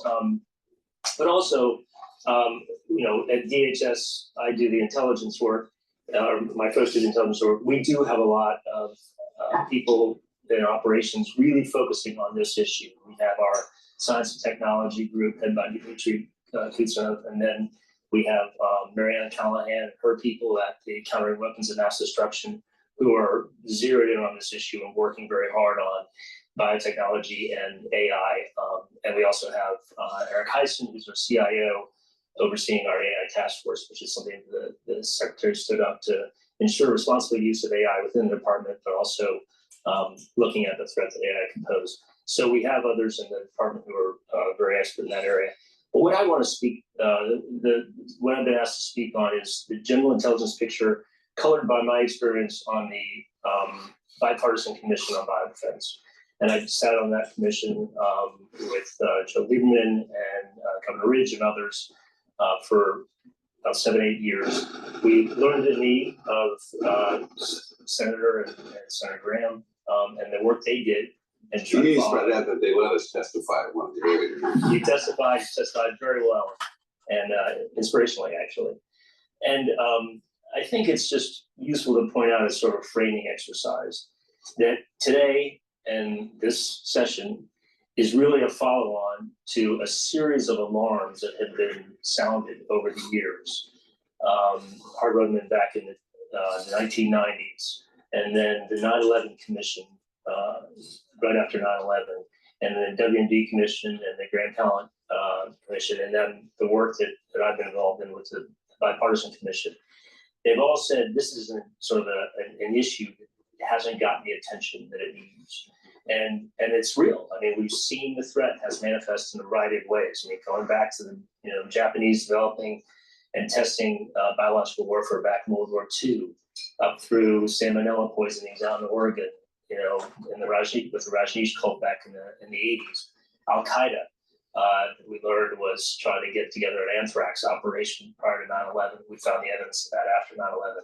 The anthrax letters, the ricin letters over the last decade or two. So we've seen that manifest. And then, of course, in terms of state-sponsored bioterrorism efforts, we know, obviously, Soviet Union had a very elaborate program, and South Africa and others had bioweapon programs. Still, now the intelligence community assesses that the Russians and North Koreans have programs.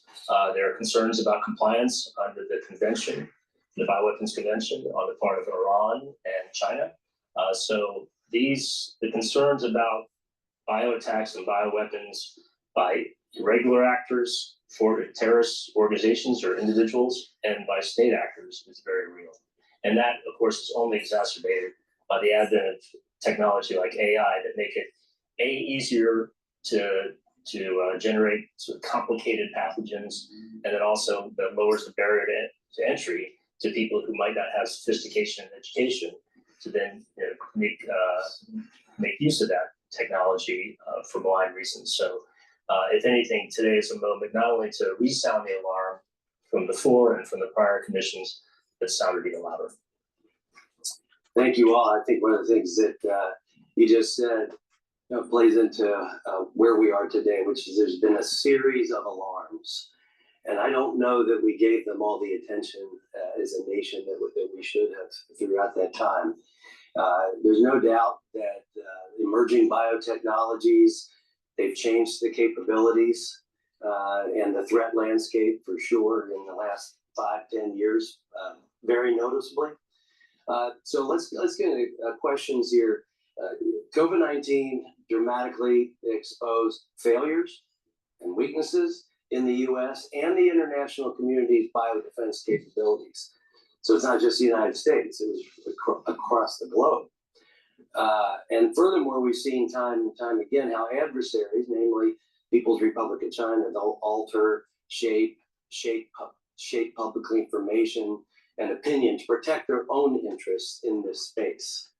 And I think that's been a problem for the world, for the WHO, and everyone watching this. So how has the Chinese Communist Party action toward and reaction to the COVID-19 pandemic impacted our biodefense strategy, including the prospects of future bioweapons deployments?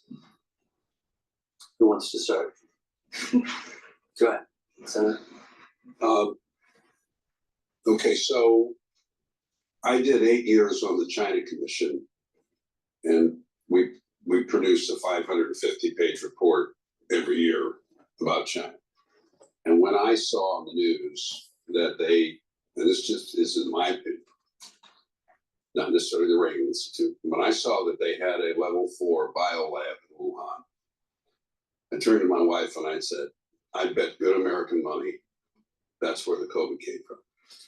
Because I know the Chinese, the PRC's approach to life science. They want to dominate the field.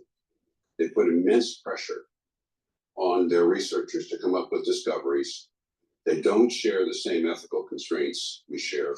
Safety is not as big an issue for them. And all of that means a lab leak, which is a danger anyway throughout this whole field. Anybody who works with these pathogens knows it's difficult to handle them. Made that more likely. Now, I don't know whether that's true. That's what I think. I'm not as concerned, particularly with regard to China, about them creating a bioweapon as a deliberate strategy. It's very risky for them.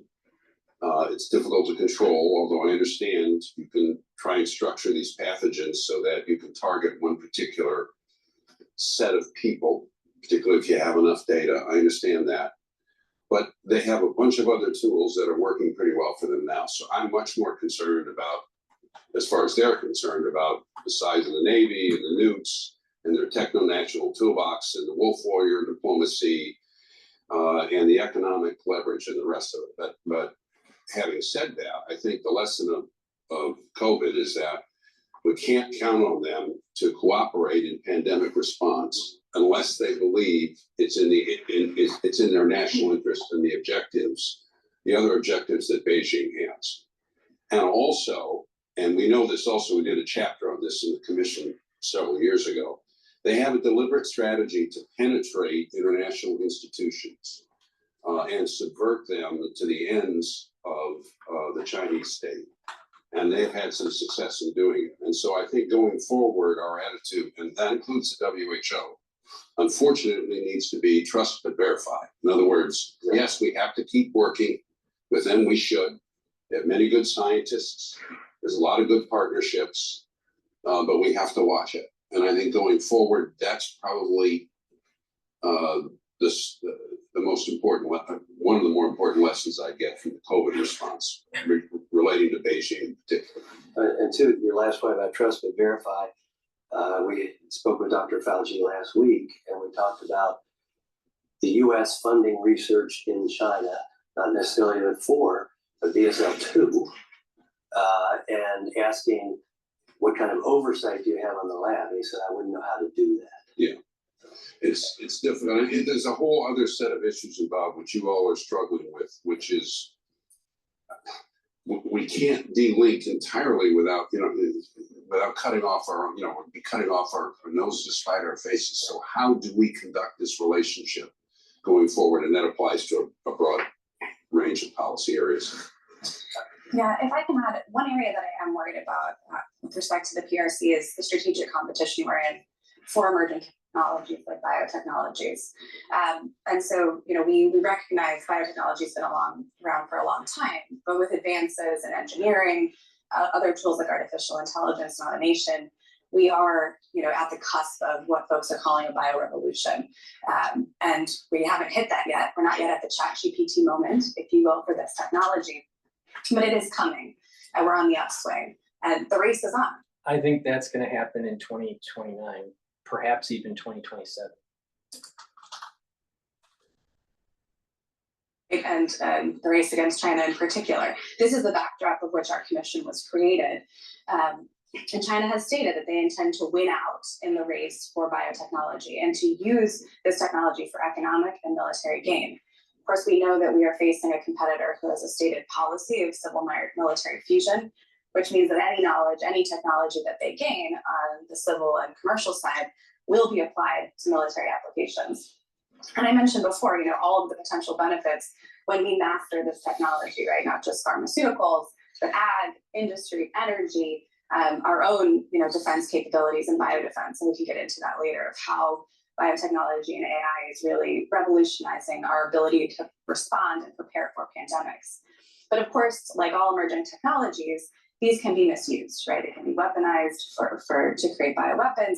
They can also be misused to create new types of military capabilities that differ from the way that we might use them, differ from our norms and values. And so it's really important that we remain at the leading edge of these technologies. We have two options. We can run faster or we can slow them down. And I think we've counted for a long time on being able to run faster.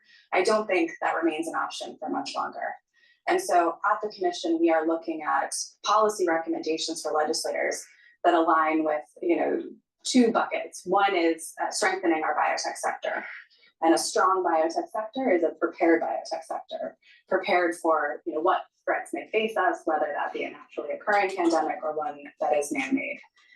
We're also looking at what we're calling technology choke points. So these are critical areas of biotechnology that are both necessary and limited. And if we maintain a choke point over an adversary, that's a point of leverage. But if an adversary maintains a choke point over us, that could be used against us. So again, these are two areas that are under investigation at our commission right now, and we look forward to continuing the conversation, delivering recommendations to keep us at the leading edge. Thank you. If I could, I want to set you up here a little bit because it was mentioned, and I think you might be one to comment on non-state actors in this realm. And so if you care to comment on both of those situations. Sure, thanks. First, I want to hammer down on the point that both of you made about the concern that there be Chinese efforts to steal our technology in the biotech space.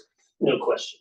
And look, as a policy matter, it's important that we manage the relationship with China. We have to have interaction with them. There are benefits to the world and to them and to us to having exchanges, professional and academic exchanges, but we need to be clear about this. And for 20 years or so, we've seen a pattern of, on the part of the PRC, going very methodically, industry by industry, to try to steal the technology that we developed and put it to their own use. And we've seen it in all industries.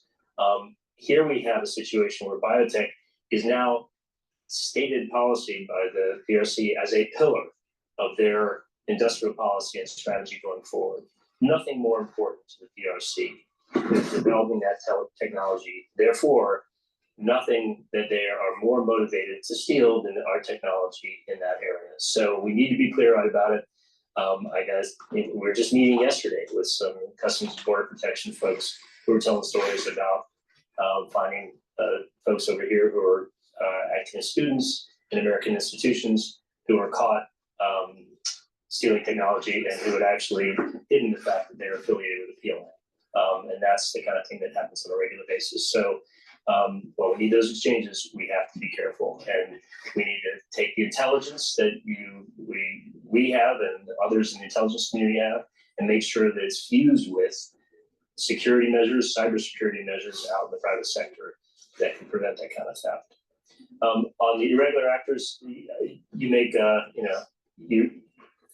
you raise the thing that keeps a lot of us up at night, which is the prospect of terrorist groups or terrorists getting access to this kind of technology. Obviously, with AI and other technological advances, it's easier now to conceive of an individual or a terrorist group actually weaponizing a bioweapon and actually unleashing a lot of death and destruction. And look, we saw that with Al Qaeda, that they had plans to do it. We've seen other terrorists who tried to do it. It is worth putting in the current context of the post-October 7th environment. And October 7th unleashed a lot of passions, resentments, and biases that we've seen here in this country and around the world. And it also raises the prospect that we could get into crisis mode with some of our foreign adversaries to an extent that we haven't been for quite some time. And that just raises the prospects of people being very aggressive in their efforts against us and maybe against the Israelis. And so I think all the more important that in this environment, it's not slowing down anytime soon, no matter what actually happens militarily in Gaza. The heightened tension is going to remain with us for quite some time. It's all the more important that we make sure that WMD of all kind, that we try to keep it out of the hands of aligned actors. Can I say something? I've always operated, and Senator Graham and I did, on the assumption that in the long run, it's probably easier to identify and control the bad guys than the bad technology.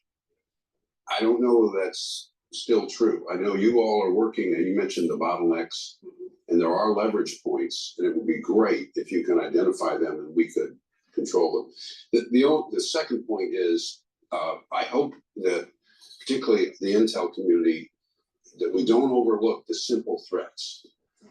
So in other words, if I was out there, a bad actor, trying to decide how to hit the United States, yes, AI could teach me how to to design a new pathogen. On the other hand, anthrax is all over the place.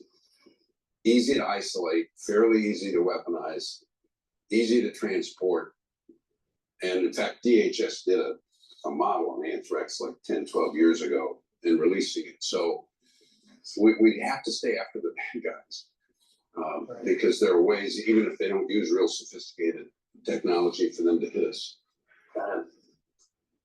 Okay, so the most recent annual worldwide threat assessment published in February of this year mentioned that rapid advances in.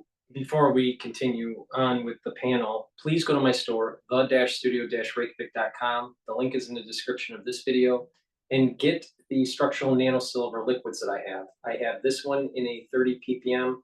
I also have max 35 and max 14. They're all at different price points, but you take a teaspoon of this a day, you swish it in your mouth, you gargle with it, and you swallow it. It'll neutralize pathogens and help boost up your immune system.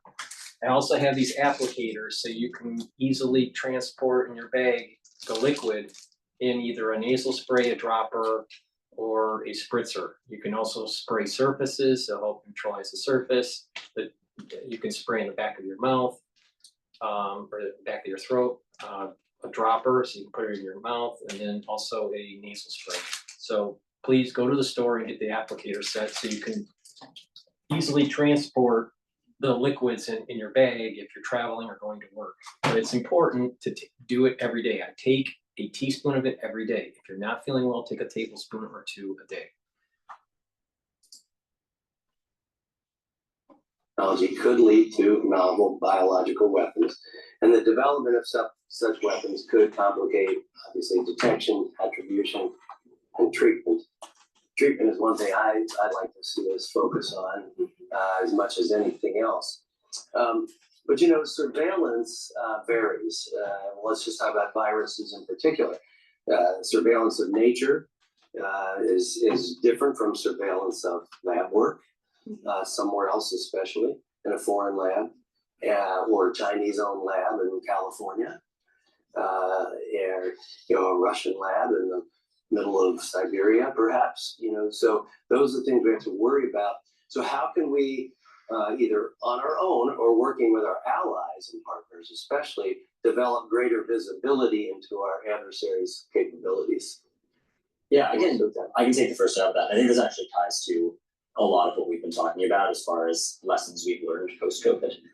I think one of the biggest lessons we learned, and the things I was exposed about the way our government responds to man-made or natural threats, is that the need for a whole of government response is something we have not really established our protocols for. We talk about the intel community, we talk about the State Department, we talk about the public health agencies, almost as if they cover different terrain and different turf on this overall problem, when the reality is that in the event of a crisis, we need really tight integration across those components, and we need the ability to move extremely rapidly. And I think this is where the potential upsides of technology are so high, because there is software, there is technology that can allow these components to interact in a really first-class way. And so what does that look like from a detection of threats and the ability to mitigate them? Well, we need, I would say, really a three-step process. One, high-scale collection that is federally driven of data across all of these domains, whether it's biological data via wastewater surveillance, whether it's using naturally sort of, appearing information public, whether it's existing genomic sequencing and other things like that. We then need detection on top of that high-scale collection that allows us to identify threats, whether man-made or foreign, whether anthrax, whether new variants of diseases.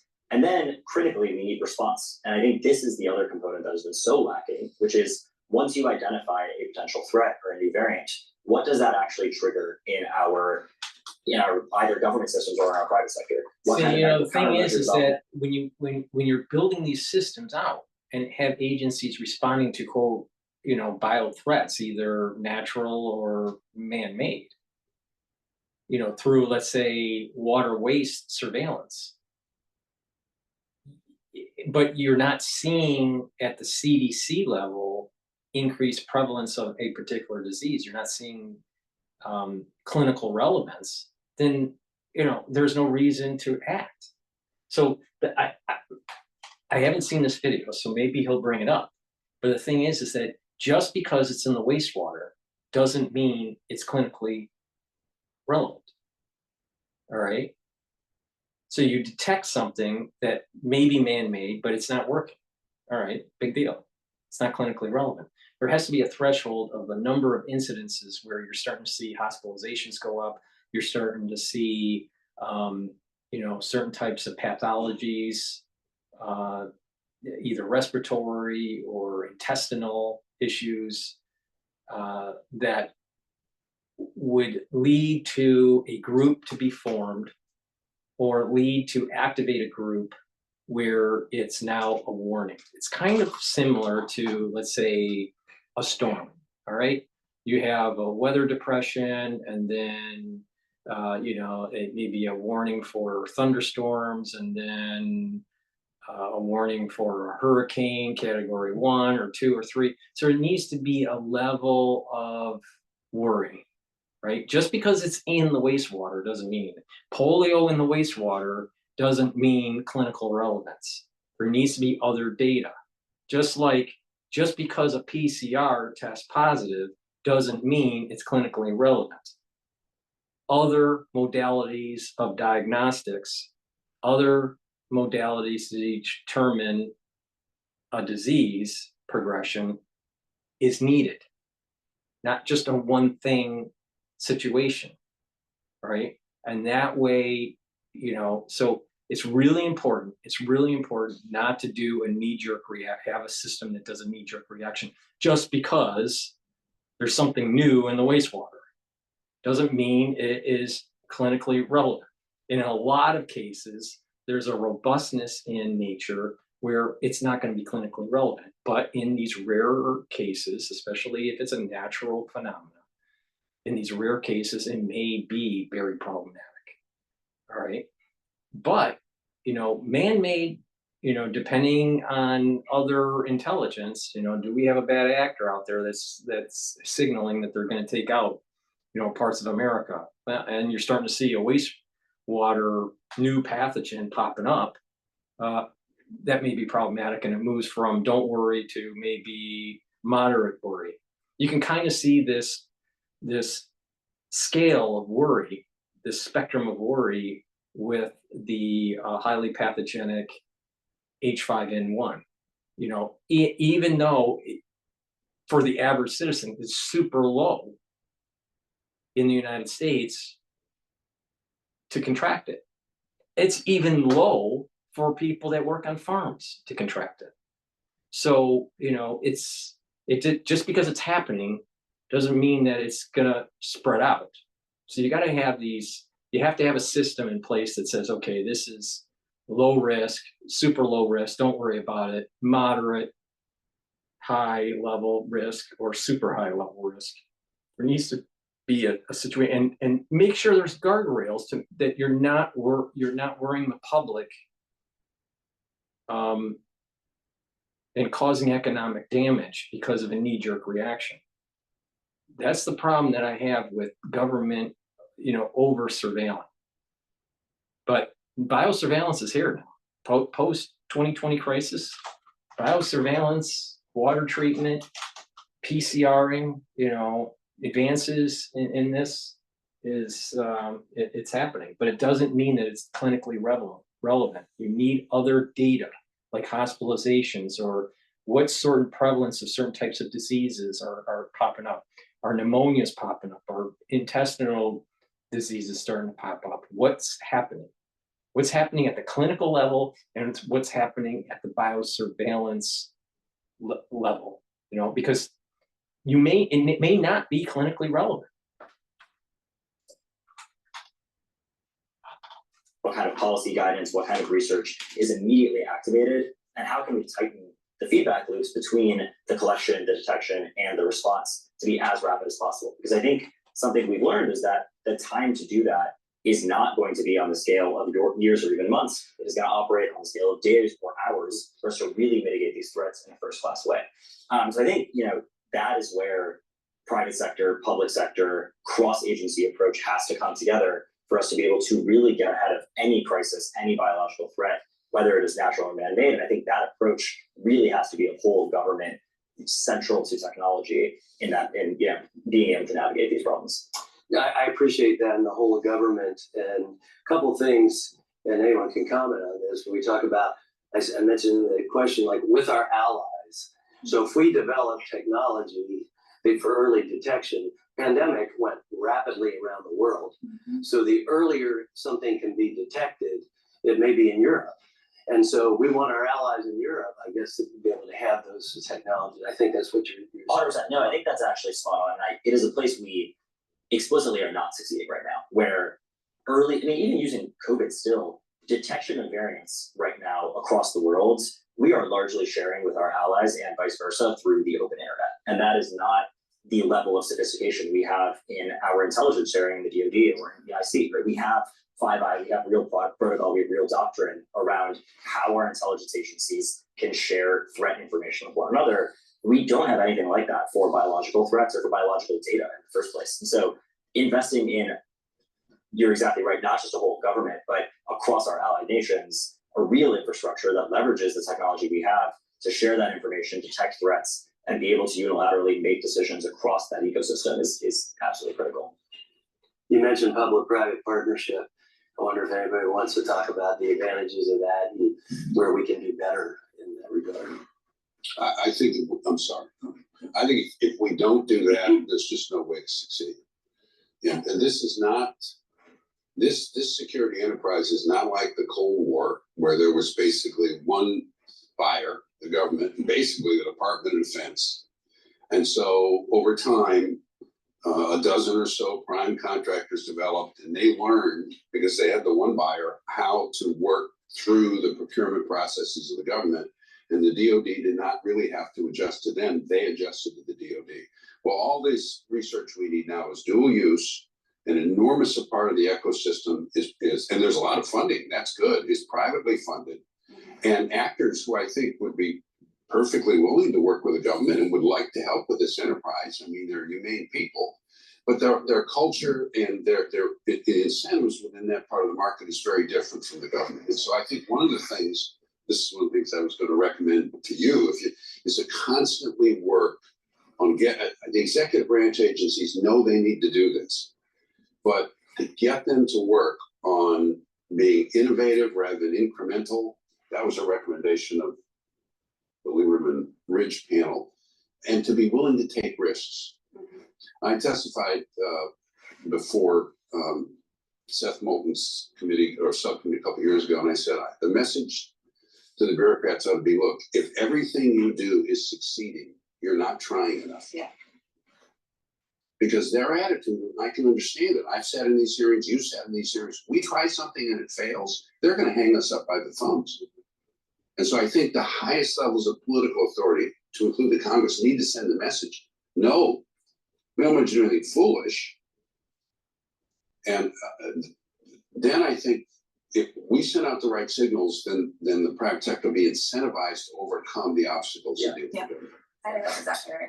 Yeah, failing fast, right? Knowing how you're failing and then iterating on that. I think that's exactly right. And I think they're good examples through the pandemic. And that is how the AI works. Through the iteration, it's failing and trying to find a better solution, finding a better solution until it works. That's how AI works. When you're learning how to walk, you fail by falling, but you're learning from that failure eventually to the point where you can coordinate your muscles. That's how your cerebellum works. So, there's the problem that I have is the potentiality of a knee-jerk reaction, because even during COVID, all right, the early days, all right, there, and when I say the early days, I'm talking about, in China in potentially August, October, November, December timeframe in 2019. It wasn't fully understood what the pathogen was doing and how prevalent it was. One, because they didn't have PCR for it at that time, but any surveillance of it, and how widespread it was, right? But by the time it came overseas, to Europe and to the United States, it was more well known. All right. So you're talking about, if your time point is around December 10th, or December 16th, then, you know, you're talking about a month of lead time for the United States or for Europe. If you're talking about November, you know, you're talking about 2 months. If you're talking about October, 3 months, or August, 5 months lead time. So it just depends on at the point in time you're looking at. But it wasn't so clearly quote clinically relevant in August or in October or in November or in December. Right? It became more understood how clinically relevant it was. But in the early days, it wasn't sure.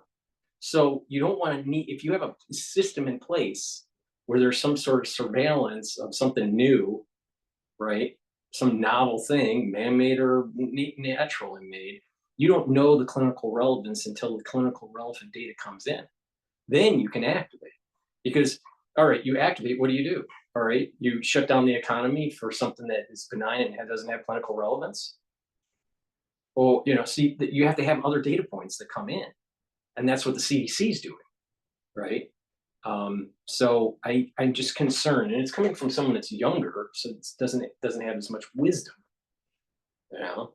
But the key is you know, to surveil, right?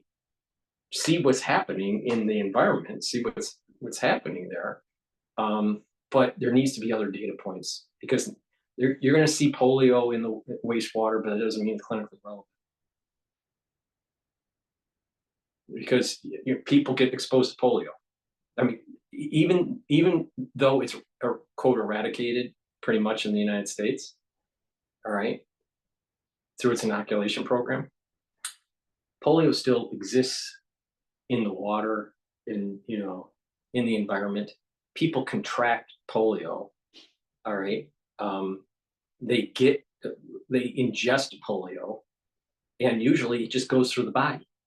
So, okay, it's in the wastewater. It doesn't mean it's clinically relevant. Now, if you have a society that doesn't have antibodies for polio, then it may become clinically relevant. See the point? If you had antibodies during the Spanish flu of 1918, when it came out, the Spanish flu wouldn't be clinically relevant. But because people didn't have antibodies for that version of influenza, it became clinically relevant. So the surveillance needs to be tied to the clinical relevance, somehow correlated, somehow connected to what is actually the immune system of the society based on the antibodies. You know, is there an antibody for that in most of the society? Is there going to be a herd effect? And if the case is yes, then chances are whatever is in the water doesn't really matter.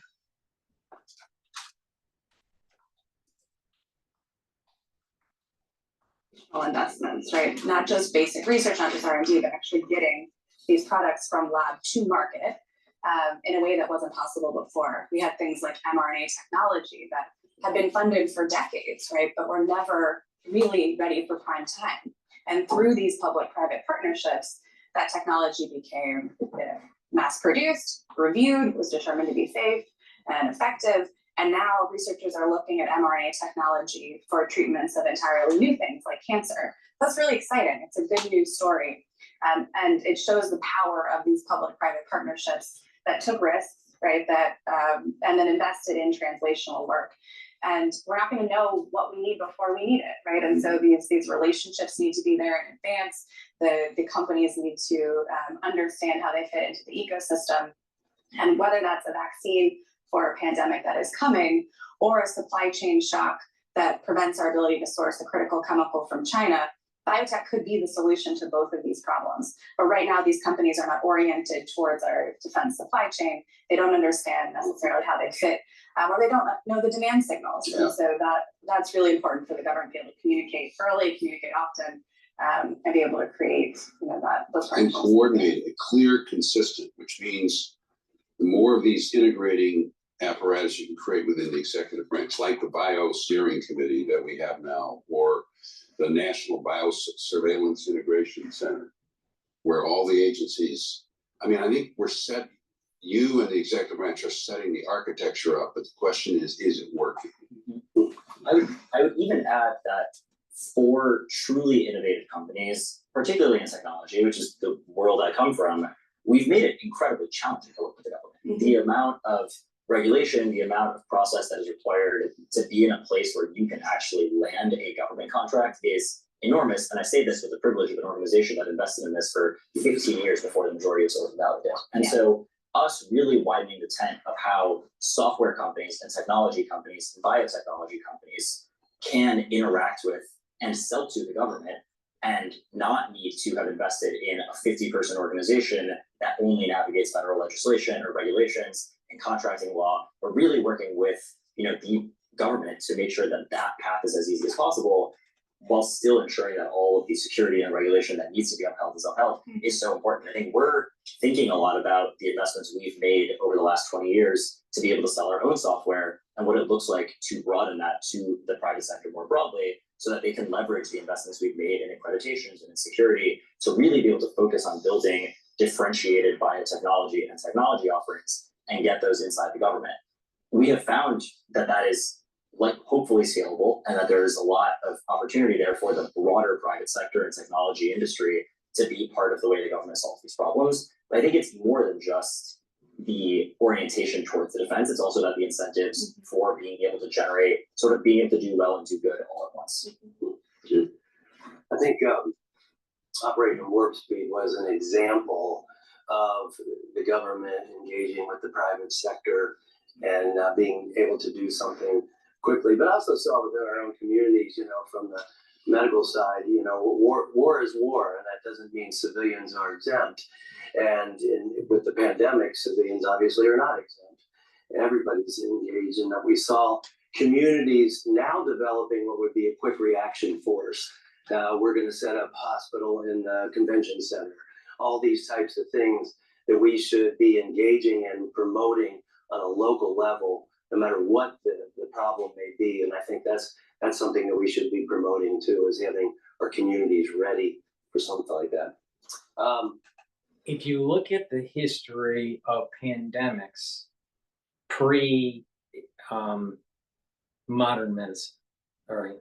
So you're talking about cholera, you're talking about influenza, Spanish flu, you're talking about typhus, malaria, all these kinds of things, right?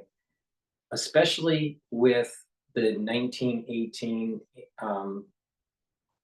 episode and cholera.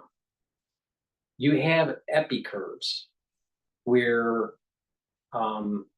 modern technology at the time, modern medicine at that time, or rudimentary, didn't really help that much. All right. And that the curve in 1918, in terms of wave pattern, is basically the same as what we saw with the crisis of 2020 and years beyond. All right. But what did change was the number of people that passed away in 1918 relative to the number of people that passed away in 2020, 21, 2022, right? The total number of people that died were less in this crisis, this recent crisis, compared to 1918. And part of that is modern technology, emergency medicine, right? But a lot was, especially when something new is happening, mistakes are made in that first wave in high density areas like New York and like in California. And I think many mistakes were being made in that first 30 to 45 days. Once the hospitalization started ramping up. And we really don't have really good antivirals. If you set aside some of these, I'm not going to say the names, but you know the names.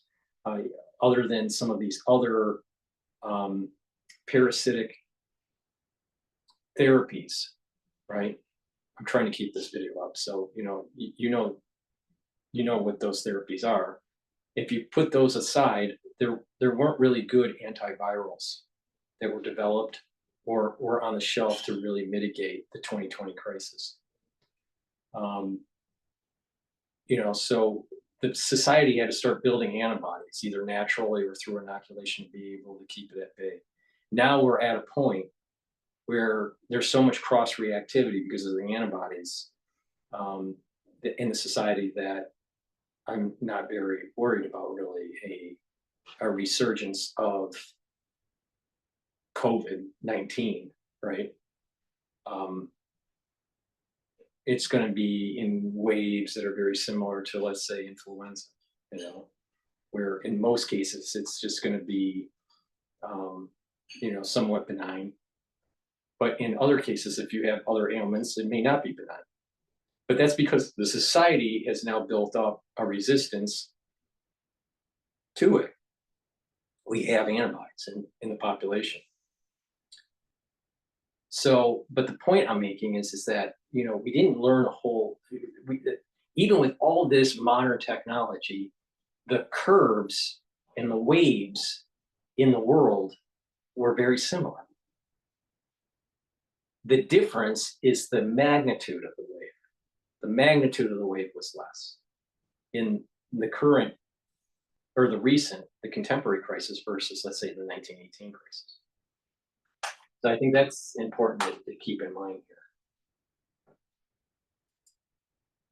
Now, was that So, let me some just of the add one lessons. more thing. Was that because of quick response? Was it the nature of the pathogen? Was it, other social barriers? I don't know. But the thing is that the shape of the curve, the number of waves,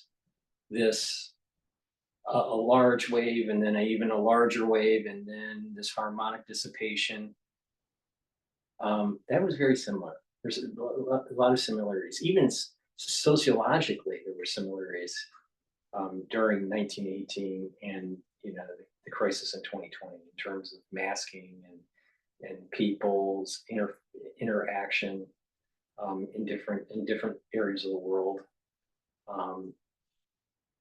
So there were similarities. There wasn't a lot. I'm not sure how much really has advanced in global pathogenic crises.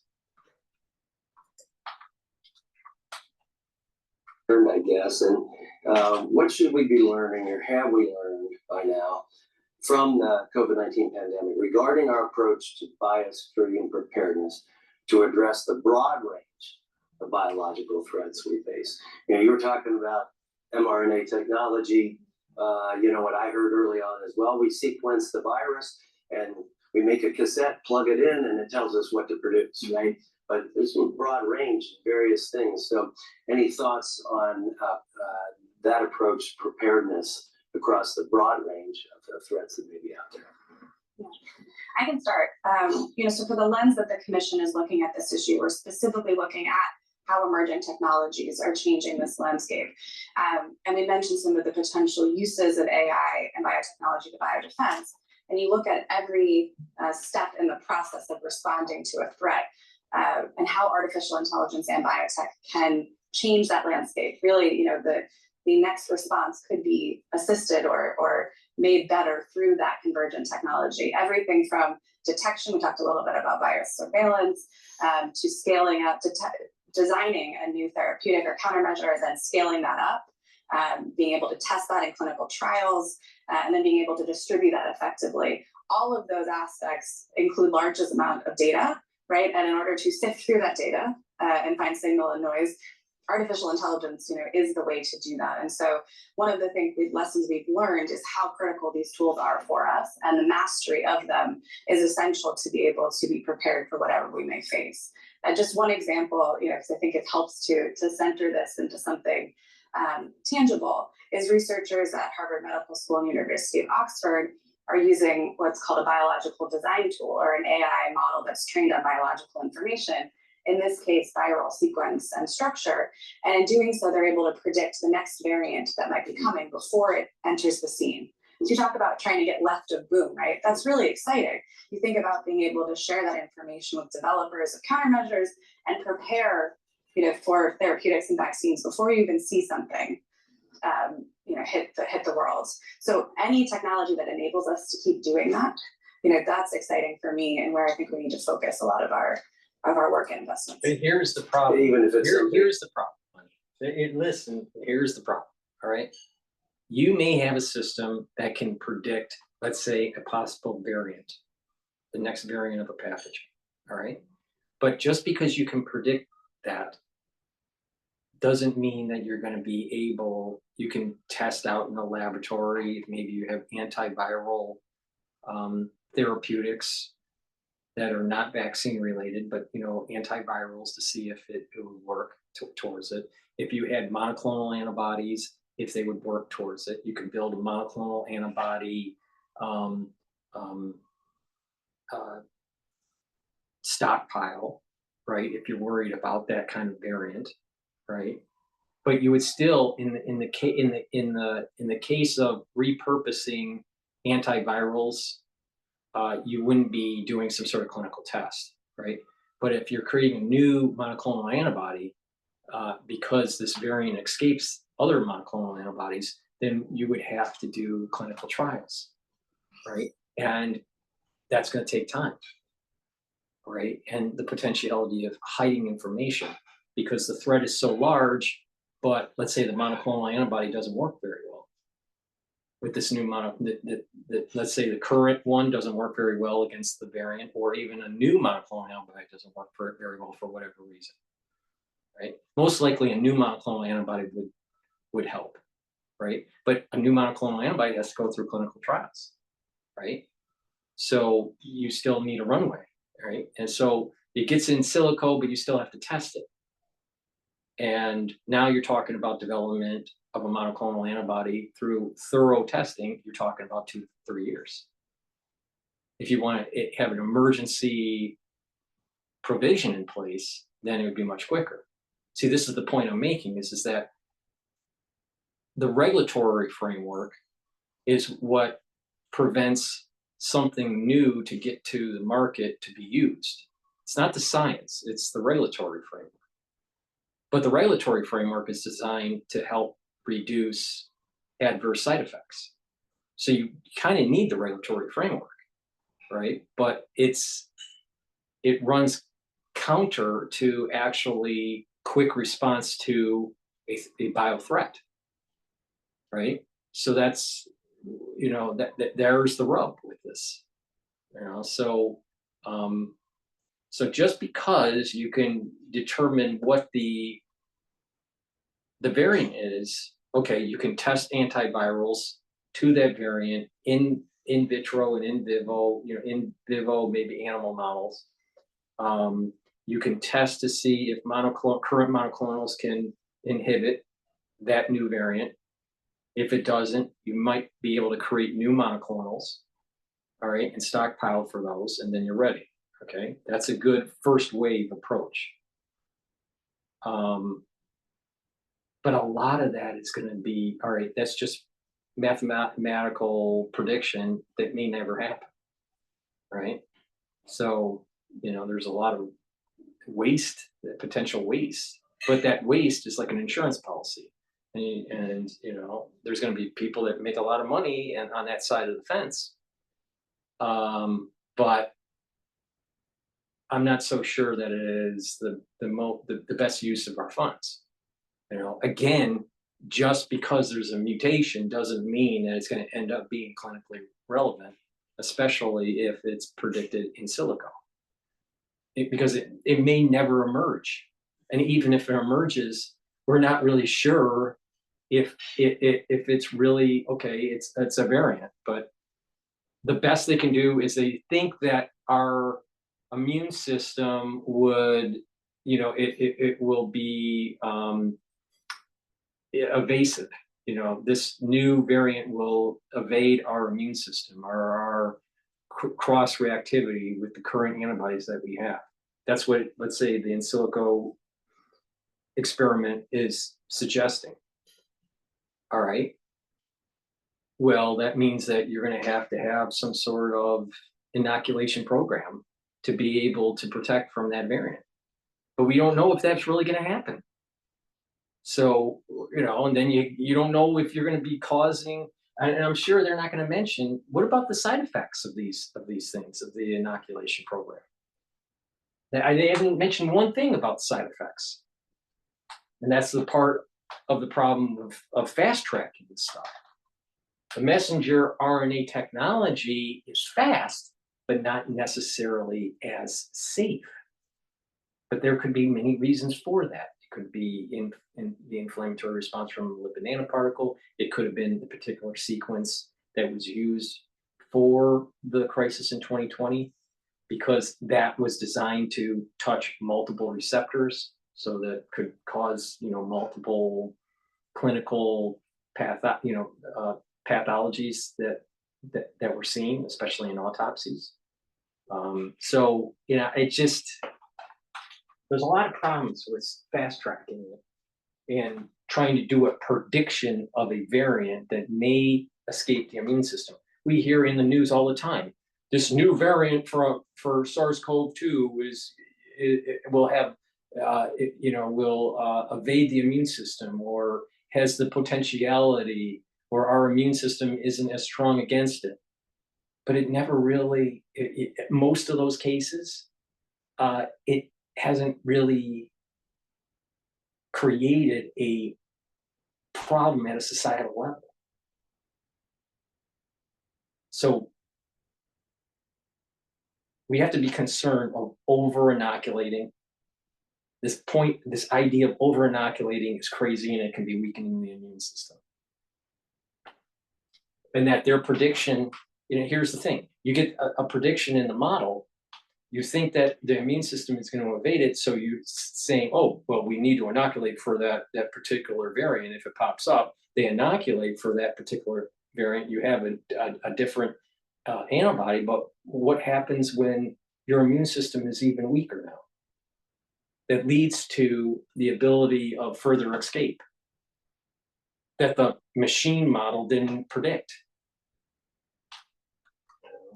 We're playing, when you're talking about the immune system, we're playing with fire.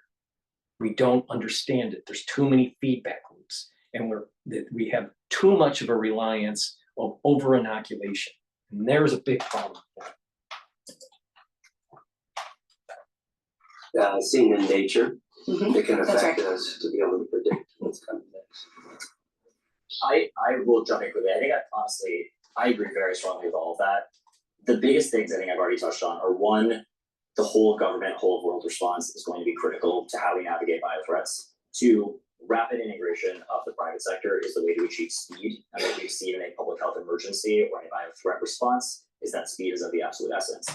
I'll add a third, which we haven't talked about, but I think ties to warp speed, which is, I think we've really revealed how critical medical supply chain and security of our medical supply chain is in our ability to effectively respond to a threat. And over the last couple of years, I think we've seen that that is not COVID specific.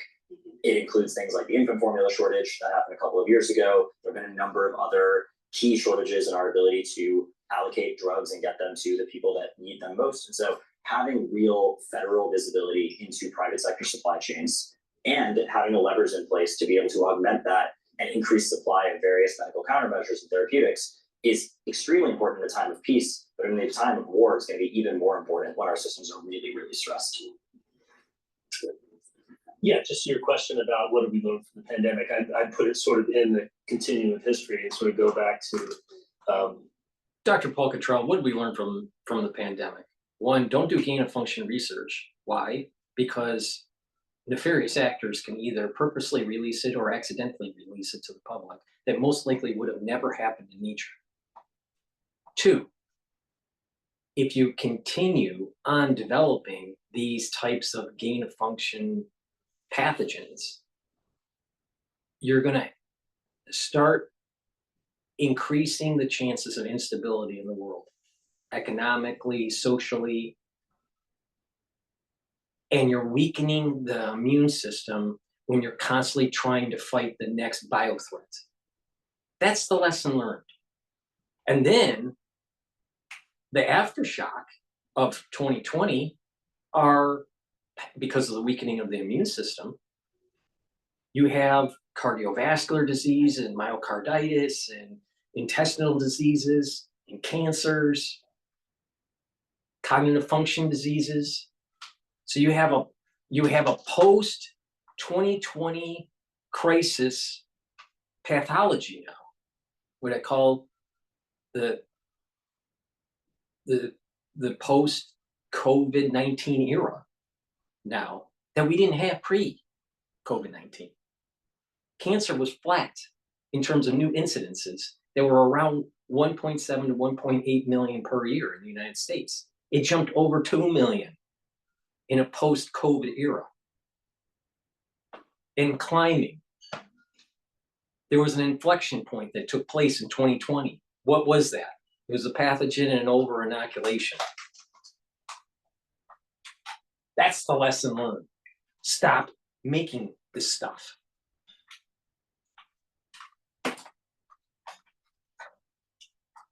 Senator's work and then the work that I did with the Bipartisan Commission on Biodefense, the area that I focused on, just because of my government experience, was how do we get the federal government to work with other levels of government and the private sector to anticipate, prepare for, respond to bio threats, man-made or naturally occurring. And so can speak to the biodefense strategy this administration put out back in 2022, right? Yeah, which is a good sort of whole of government response. But back in 2015, we put out our first product from the Bipartisan Commission. Our focus was on we need an all of government response, and it requires centralization, coordination, and leadership within any administration. And I think if you look at the pandemic and the difficulties we have with the pandemic, you can see that as a case study in the need for that kind of centralization, akin to what we did somewhat at a lesser scale after 9/11. They're right? uncloaking. They're uncloaking this part of the Bio-Patriot Act that I'm talking about. And he brings up 9/11. They're uncloaking to make these operations now above board, so they get more funding. And there's going to be more coordination at the world level and at the WHO level, and more curtailment of civil liberties, because they were making weapons they should not have been making. We wouldn't have the military-industrial complex that we have today if it wasn't for the nuclear weapon. So they create a new type of mass destruction weapon to gain more control of the government and more surveillance. This is crazy. This is just nuts what's going on in this world. And I predicted all this. I predicted all of it in 2020 and how this was going to play out. Please go to my store, the-studio-reykjavik.com, and get the structural nano silver soaps. This is a very high quality soap. This one happens to be charcoal tea tree. I also have different varieties. I have 5 different varieties. So please go to the store and get my structural nano silver soap. I have structural nano silver gels. This helps to neutralize pathogens. Put it on your hands, around your mouth, around your nose, around your ears, your eyes, lightly coat your nostrils. They'll stay active for about 5 hours to help to neutralize pathogens. In addition, you can use it as a skincare product. You can put it on your skin before you go to bed, exfoliate in the morning, and you'll notice that your skin is tighter and clearer. I have it in 2 different versions, in a dispenser and in a tube form. So please, use that. In addition, if you're shaving, let's say guys, you're shaving your face, and after you shave, just take a little bit of the gel and rub it on your face, and you'll notice that there's a soothing effect that takes place. Or women, that if you're shaving your legs, you can do the same thing on your legs, and it'll soothe that shave and help with any of the irritation from razor burn. So these are very high quality products. Please go to my store, the-studio-reykjavik.com. In addition, because we're moving into the cold season, and there's an uptick in influenza, and there's an uptick in SARS-CoV-2, it's probably beneficial to get a few bags of these honey lemon drops in 100 count or blueberry drops in 100 count. I also have elderberry zinc in a 21 count lozenges. So the moment you start to feel irritation in your throat, take these lozenges or drops, create those secretions, neutralize the antigen or the pathogen, and help maintain that mucosal barrier and help mitigate the issue. These are really important to have in your household. Get a few bags of these, because once you start to get the irritation during the cold season, you're gonna want to grab it right away, and you can't grab them right away if it's not stocked in your house. So it's really important to have at least 2 bags of these in your house. So go to the store, the-studio-reykjavik.com, and get the high quality drops and lozenges that I have. Omega-3, really, really important as a supplement to help control your lipid profile. It'll lower LDL, increase your HDL levels, and omega-3 helps to prevent your red blood cells from sticking. That's important to prevent clots. Oh, clots are a problem since 2020. So go to my store and get the omega-3 to help improve your lipid profile and your cardiovascular health. The-studio-reykjavik.com. The problem here is that this incorporates, 9/11 required actors from all over different levels of government working together in ways they hadn't before to prevent the next 9/11 and to take on the foreign terrorism threat. Here we even have a broader set of actors: public health, intelligence community, first responders. It's everybody. And so government really needs a centrally driven organization to make sure that that happens. There are budget implications for it as well, which I know you will address. So that was sort of the initial recommendation. After the pandemic, the commission came out with its Apollo recommendation for Apollo project, which was basically to sort of do what was done and started in 1961 to get to the moon, which of course then was accomplished by the end of that decade as the president requested. And so to look at biodefense from that perspective and to put the resources into it. And I think I'm seeing movement in that direction. And over the last couple of years, it's refreshing. Well, you mentioned supply chain in this conversation, and that's become a harsh reality. Because early on in the pandemic, when I realized that we relied on a foreign adversary for, as a surgeon, protective equipment and our pharmaceuticals. And I thought, if you'd have told me when I was in Iraq as a surgeon in the Army that my protective equipment and medications relied on an adversary, how did our military get there? How did this happen? Exactly. And so, but it's a threat to all of us. And so, one of the things I'm working on, let's just start with our battlefield medicines and make sure that we can incentivize a way to have them 100% domestic here in the United States or with our allies. That's fine. And we learned a lesson too with Puerto Rico as far as supply chain. Puerto Rico is large in medical manufacturing. They get 2 hurricanes. We can't get saline, which is like water to the doctors, right? And so we got to open our eyes to have a diverse supply chain and a domestic supply chain to go with it.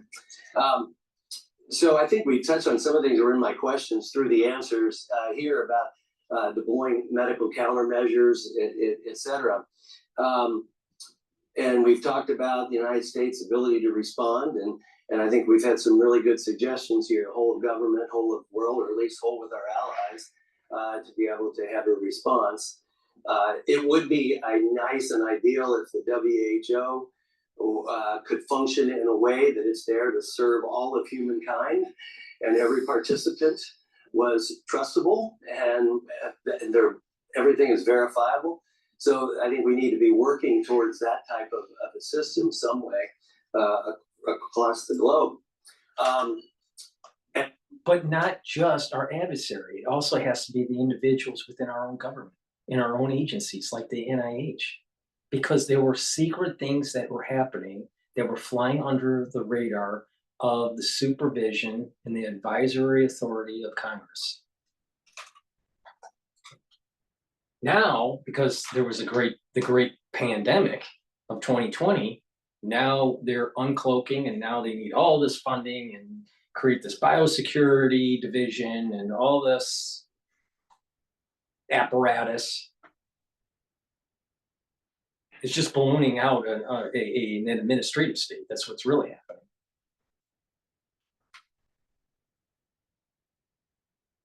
And the risk of something happening in nature is still relatively low. The risk of it being man-made by an adversary or from ourselves and it's accidentally leaked or purposefully leaked is increasing. Especially if the petrodollar becomes so unstable or there's some sort of war that starts to happen in the Pacific, and we may need to start using these types of bioweapons.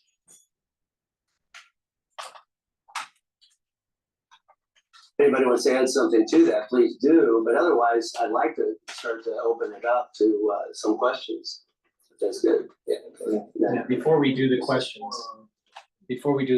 please go to my store, the-studio-reykjavik.com, and get the olive leaf extract. This helps to boost up the immune system and helps with the cardiovascular system.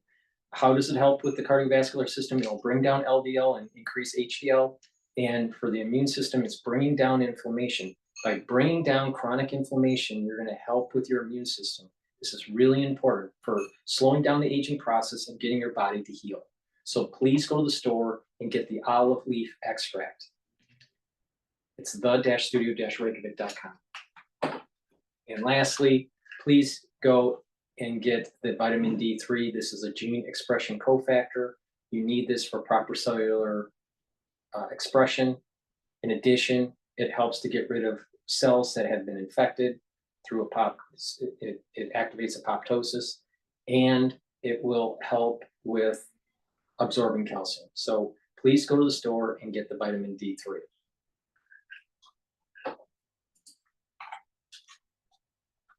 The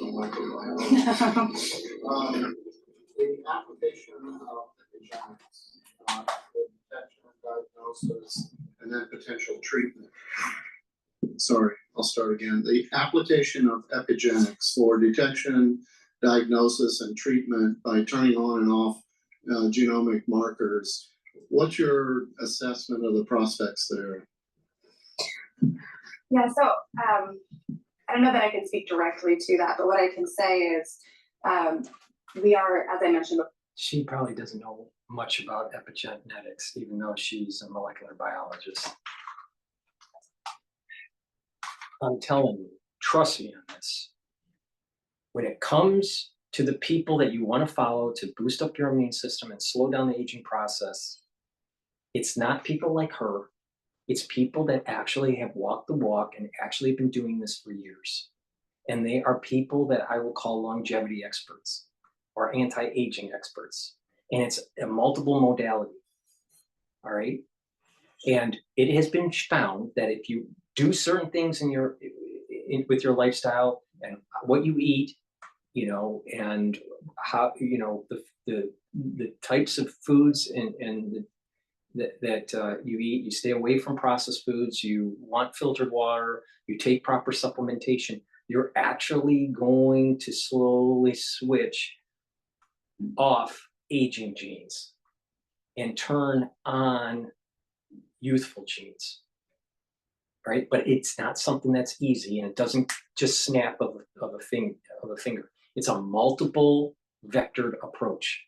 And this is why you're seeing about 2,000 people in the United States that are aging a lot slower than their peer group, all right?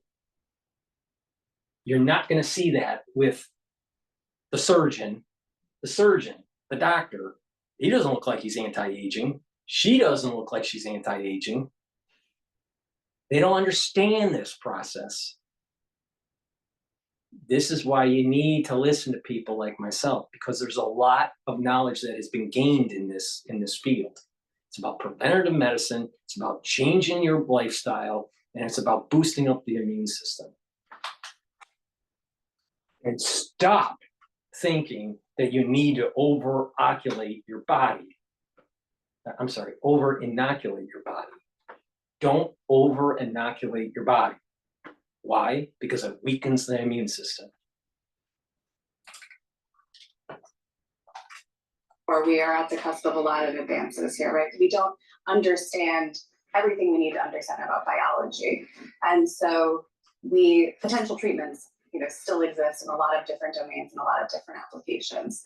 And artificial intelligence is making that, it's helping us to discern and decipher through information at a scale that was previously not possible. So honey, you're too wordy. Artificial intelligence is going to tell you what areas of the histones that need to unravel or ravel up, either through methylation or acetylation, right? So you methylate and you're turning off the gene. If you're acetylating, you're turning on the gene, all right? So there's this feedback, all right? And artificial intelligence is going to tell you through proteomics, right, that what certain proteins are needed for youthful processes, and some proteins that are expressed that are normally happening in the elderly or as you age. You want to turn off the aging ones and you want to turn on the youthful ones. Artificial intelligence will tell you what those are. Artificial intelligence isn't going to tell you how it's going to turn it on and off. All right. That's a very complex cascade of things. And the anti-agers are the ones through lifestyle and proper supplementation and proper signaling of the body by proper exercise, diet, and sleep that is helping with turning on those youthful genes, turning off those aging genes. All right, but it's a cascade. It's a huge cascade of things that are happening. Now, what artificial intelligence is going to provide in 2024 is this customization of, because her epigenetics is different than my epigenetics. Your epigenetics is different than our epigenetics. So what AI is going to do is it's going to provide a customization of, all right, you need to take that, you need to do this routine. You need to do this protocol, right, in these concentrations to maximize changing your epigenetics. And the thing is, it gets even more complicated. You may be targeting a certain type of epigenetics in a certain tissue, but not targeting another epigenetics in another tissue in your body. So it's not just cells, right?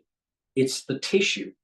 So you have this complex thing that's going on. Sometimes you want to turn on certain things, for your liver, but not your kidney, and vice versa, right? So it's much more complicated than this. And artificial intelligence in 2029 is going to give us a little bit of a hint of how to customize that better to get beyond the 120 plus longevity mark, the 120 year, beyond the 120 years of life for the ones that have been following a protocol. And then a big advancement is going to take place in 2045, where you're going to be much more precise in this epigenetic change of what should be acetylated and what shouldn't be, and how that's happening. But right now, artificial intelligence is at a point where it's going to tell you what should be, but not how, and what tissues and all that. All right. Sometimes I just can't stand the level of intelligence of people. It's so low. Whether it's mRNA technology, right? Those are still on the forefront, and new types of therapeutics and countermeasures are available every day. That was such a softball answer. Thank you, Ellen and Lord. A comment and then question. Acquisition always comes up in these conversations. So the question, this is the comment. Acquisition always comes up in these conversations, and it's a constraint particularly when it comes to DoD, which is only one pillar of what you are addressing.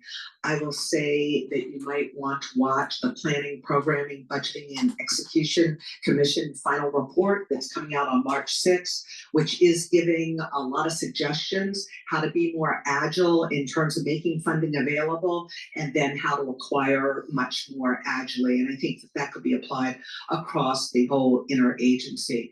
But the question is, we talked a lot about detection as part of this challenge in terms of biodefense. And I'm curious where we are relative to a national infrastructure to really detect at the human level any potential incoming biological element, where we are on that from a funding point of view and understanding and implementation point of view. Does it sound like for you? Yeah, I can definitely go first on this. It's a great question and something I really want to see us invest in. I think pieces of it are there, but the integrated ecosystem is not there. So what does it look like to have a national infrastructure to be able to do something like that? One, you need collection of, and this must go hand in hand, securing of biological samples and genomic information.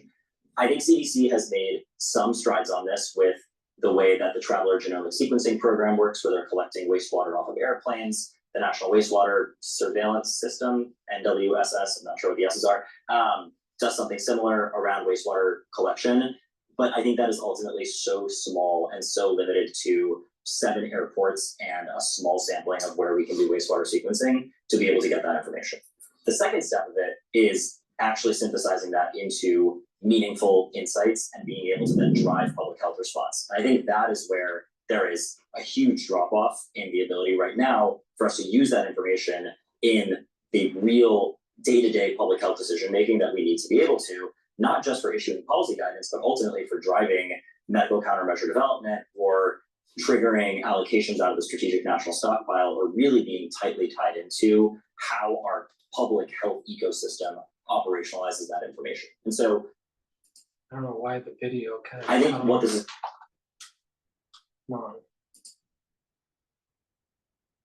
required is a much more comprehensive approach across the intel agencies, the CDC and the public health agencies, who do have a lot of expertise in the scientific components of this, but not necessarily in the operational components of it, and the State Department and our ability to gather sort of, foreign intelligence on this. I think this is something I would actually be really curious for your thoughts on, which is where that leadership is going to have to come from outside of the individual agencies to drive that level of coordination and orchestrated funding across these agencies.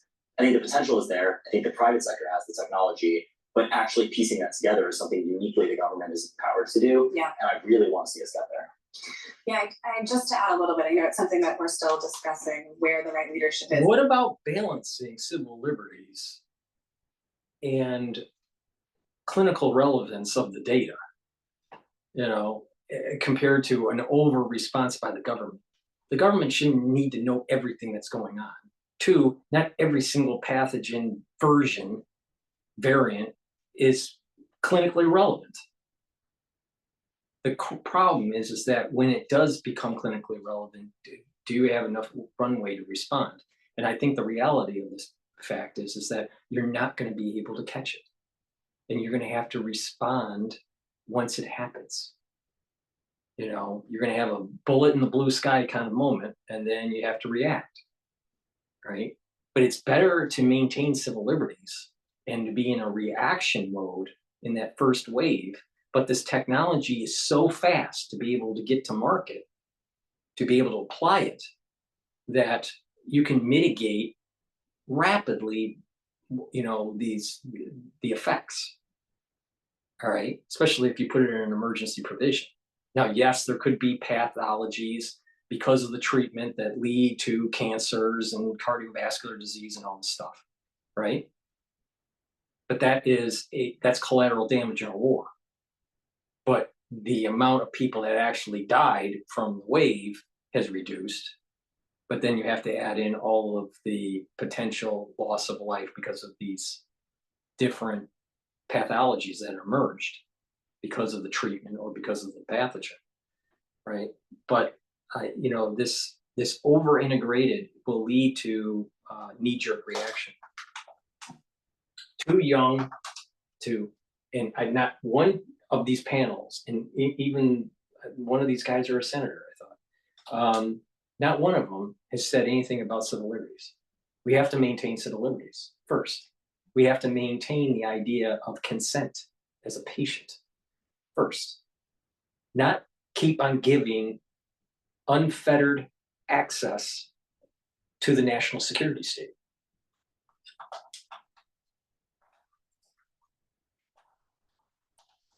You're right, and this has been touched on before. The number of stakeholders in this issue area is so large, it spreads across so many federal agencies, that having a centralized authority or someone overseeing all of this, a point person, if you will, is critically important. So where that is and how that looks, we're still under discussion, but it is something, you know, we're critically aware of and we're looking further out. You have all these agencies, right? You have the CDC looking at the biosurveillance data, either through hospitalizations or wastewater or whatever, right? You have the intelligence community, the CIA, on foreign actors. You have the intelligence community at the FBI level and domestic actors, right? And through the presidential, you know, warning briefings that the president gets daily, if it rises up to a certain level, then a person needs to be appointed to do coordination. So it should be a system that dissolves when not needed, an organization that dissolves when not needed. It doesn't need to be a permanent organization. Because if we're in permanent threat, then we're doing something wrong, and we need to kill the people that are doing the permanent threat, so we don't have to have a never-ending tyranny by an administrative state. Get to the root cause, not build. The problem that these people are focused on is that they're not getting to the root cause. Their answer is, we have a problem, let's create more coordination, let's create more bureaucracy. That's their solution. The solution is, what's the root cause? The root cause is that people are doing things in these laboratories of gain of function research where they're accidentally released or purposely released. And we need to stop that. If you said to China, if you did like a Trumpian kind of method, and you said to China, China, we need to verify that you're doing no gain of function research or you get no economic activity with us, period. I guarantee you that the Chinese will stop doing it. You got to push back. You got all these levers, the economic levers, the negotiating levers. You don't need never-ending tyranny from an administrative state and giving more and more money to the national security state as an answer to a human-made problem.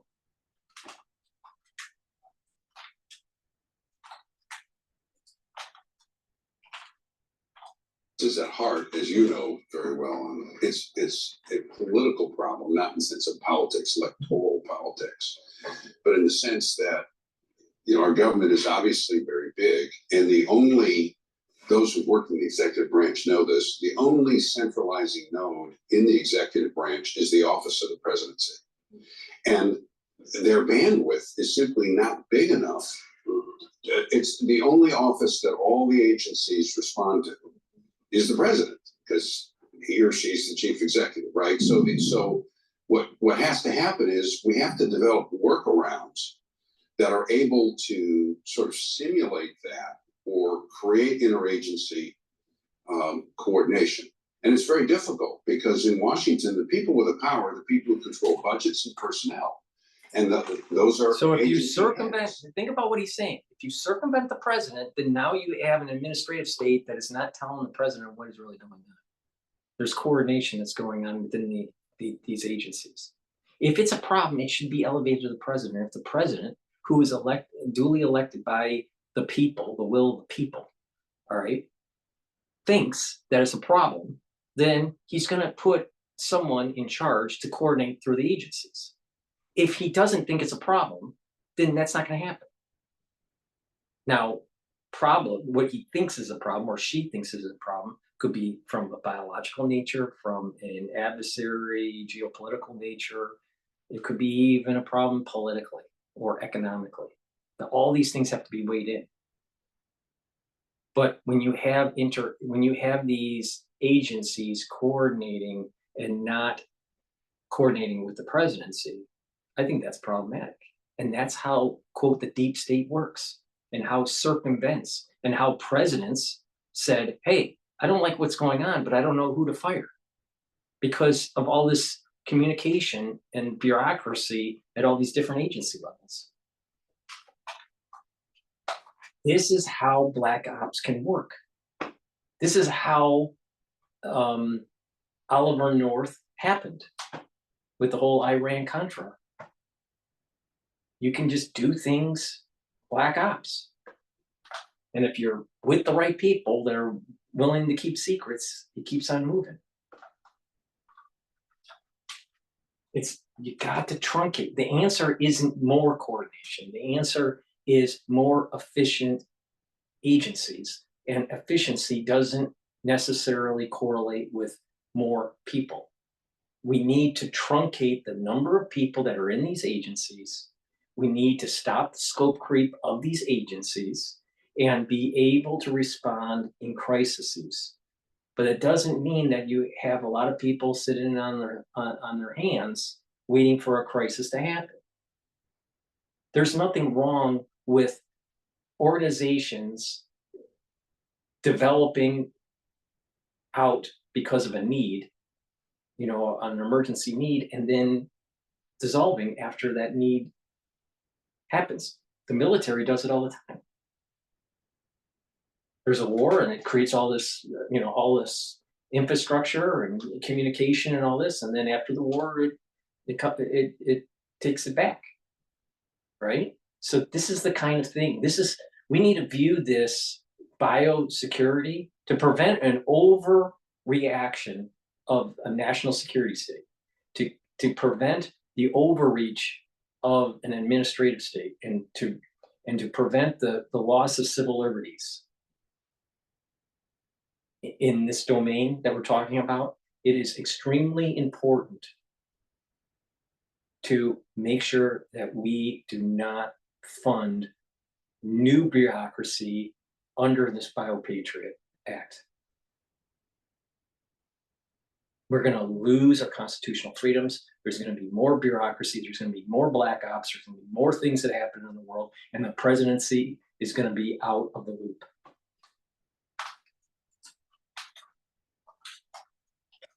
You can create a czar if you want. How many presidents have created czars over something? But they don't have any authority over personnel. They don't have any authority over budgets. And so their authorities only insofar as the president backs them up, right? And after a while. So this is very difficult. And I do think, though, we have some models out there, like, Bob Work and I recommended this in the NSIB report. CFIUS works pretty well, right? And so that's, if you can get the principals, the statutory principals or deputies involved and raise the priority of it, you may be able to work the way around it. The other issue, which I think you raised first, which I don't know. Biosecurity somehow should be somehow managed at the military level or at the Homeland Security level.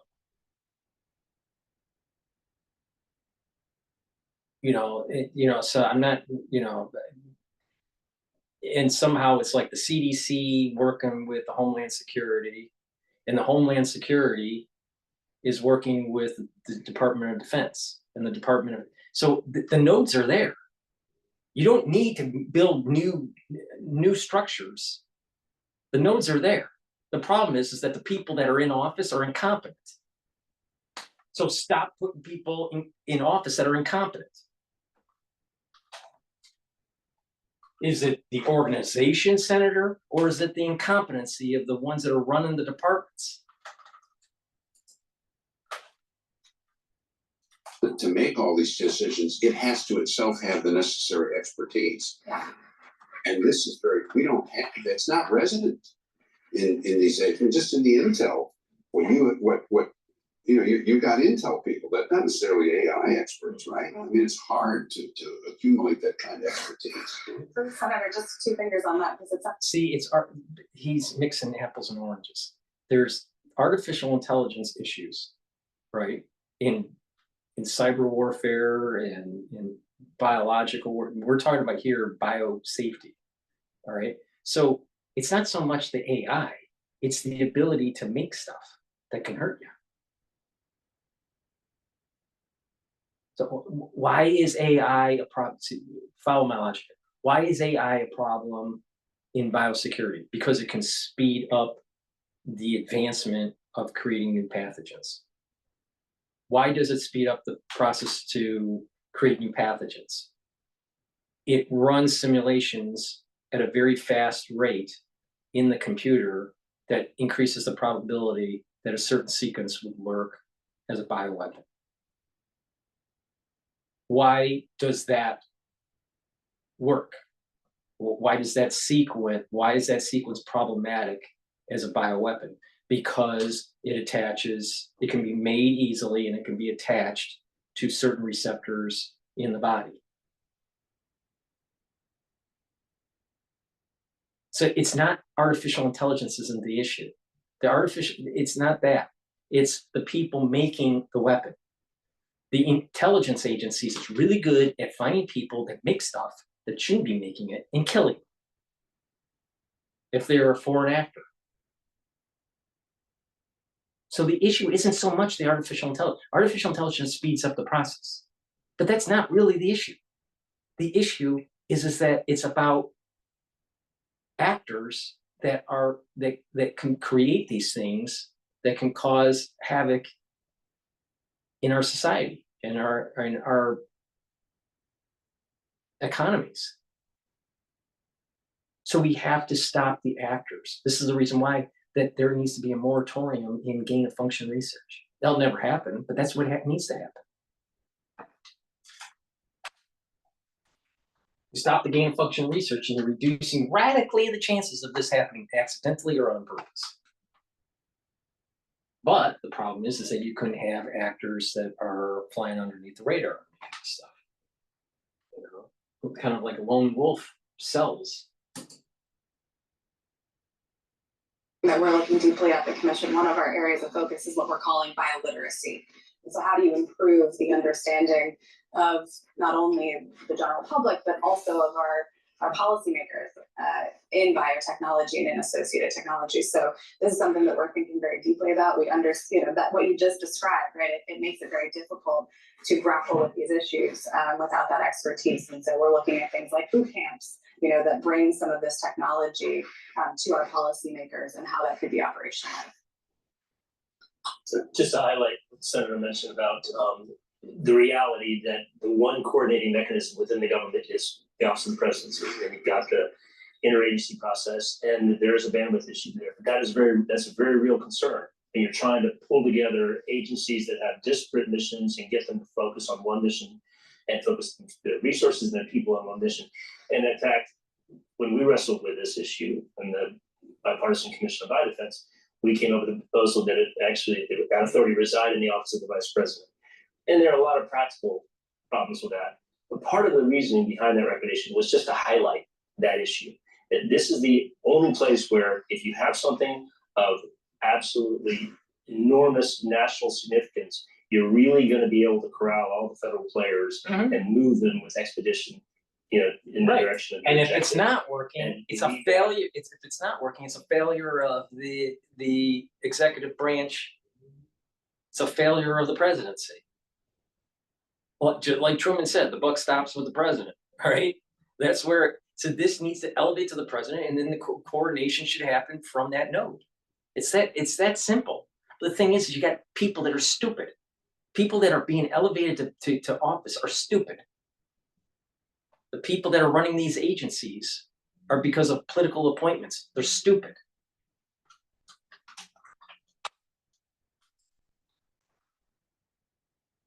Maybe a coordinating council or what have you, maybe some sort of CFIUS idea. But I know that there's a lot of thought about how best to create that kind of mechanism, but not at the same time planner right in the middle of the White House that has a few other things on its plate.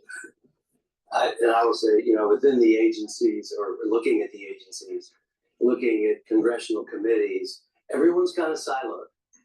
And that is one of the biggest problems. And as we're going through this pandemic committee, we're reaching out to this agency, that agency, and, kind of realizing that if more of you were in the same room at the same time, we might do a little bit better. And I take away lessons learned, that this was very novel, but it seemed to me at the White House, we needed more people around the table for the daily conversations, I thought. But again, lesson learned, and I'm not trying to be critical because this was unique to us. So we can have a lesson learned there. More questions? Yeah. Hi, Brendan Portalon. I'm a tech policy reporter with Politico. I'm pretty sure everybody on this panel here, but Michelle maybe in particular, talked about the importance of making sure that the U.S. biotechnology space continues to lead the world. China in particular being a concern there. I've heard from biosecurity researchers though that some of the recent U.S. government efforts to crack down or otherwise sort of make clear that, or make sure, I guess, that AI and biosecurity don't become sort of a merged threat, could maybe make it harder to lead in the biotechnology space. So I'm thinking in particular the AI executive order, some of the gene sequence screening mechanisms in there. And I've heard from some researchers who say, listen, we've got enough paperwork to do. We've got a ton of basic security things we have to fill out. Now we're gonna have to go through this new system for every piece of DNA that we order. It's just not tenable. It's gonna bring us behind the Chinese potentially in this space. What's your response to that? And I guess, this for anybody, inherent in that question is sort of a broader concern that you hear amongst a lot of biotechnology people that this focus on the existential risks inherent in AI and biotechnology are a little speculative. There's a lot of money, particularly in Silicon Valley, being put into this research, but there's not a lot of actual real world evidence so far to indicate that AI is going to supercharge these biotech or these biosecurity threats. And they're a little worried that, as things like this EO come out, it's going to make it harder and harder for them to actually do research that is grounded in real empirical data.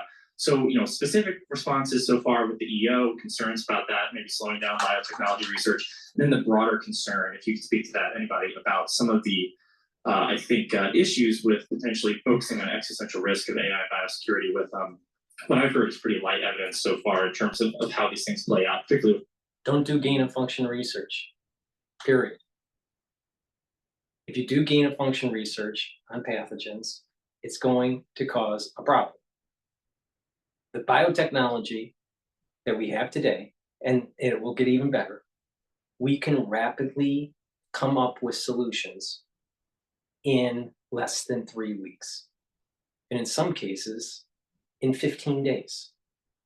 So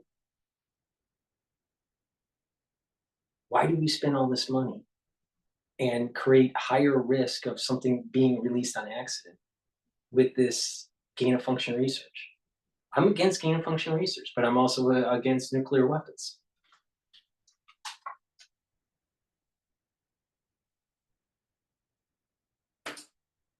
The problem is the gain of function research.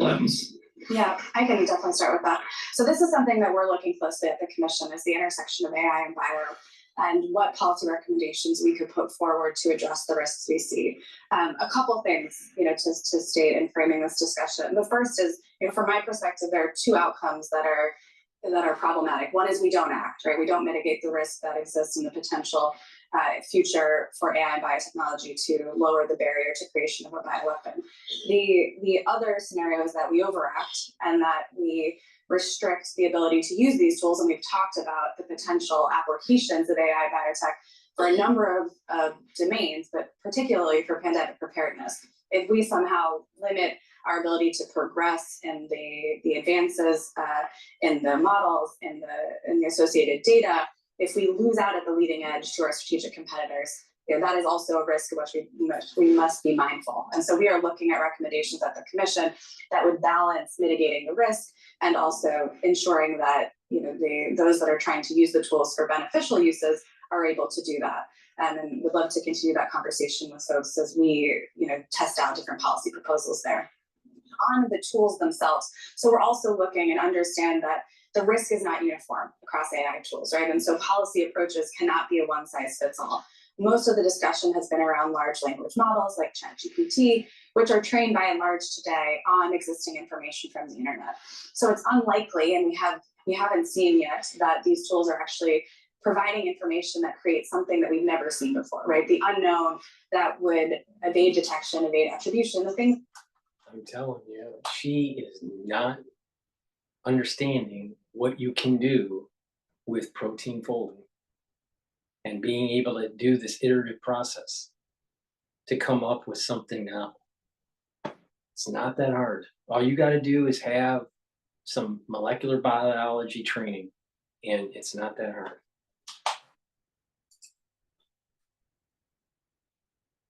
We should be really scared about. That doesn't exist with the LLMs as they stand today, again, from what we've seen. Now, they could make it easier for someone to get access to information, to lower the barrier, right, by compiling something and presenting it to someone. And we should be mindful of that risk and guard against that. But that future scenario of this unknown, I think the good news is that there's still time to act and to put some of those guardrails in place, being mindful of that balance so that we can leverage the tools for our own preparedness, for our own economic benefit, but guard against, that future outcome that I think we need to prevent against.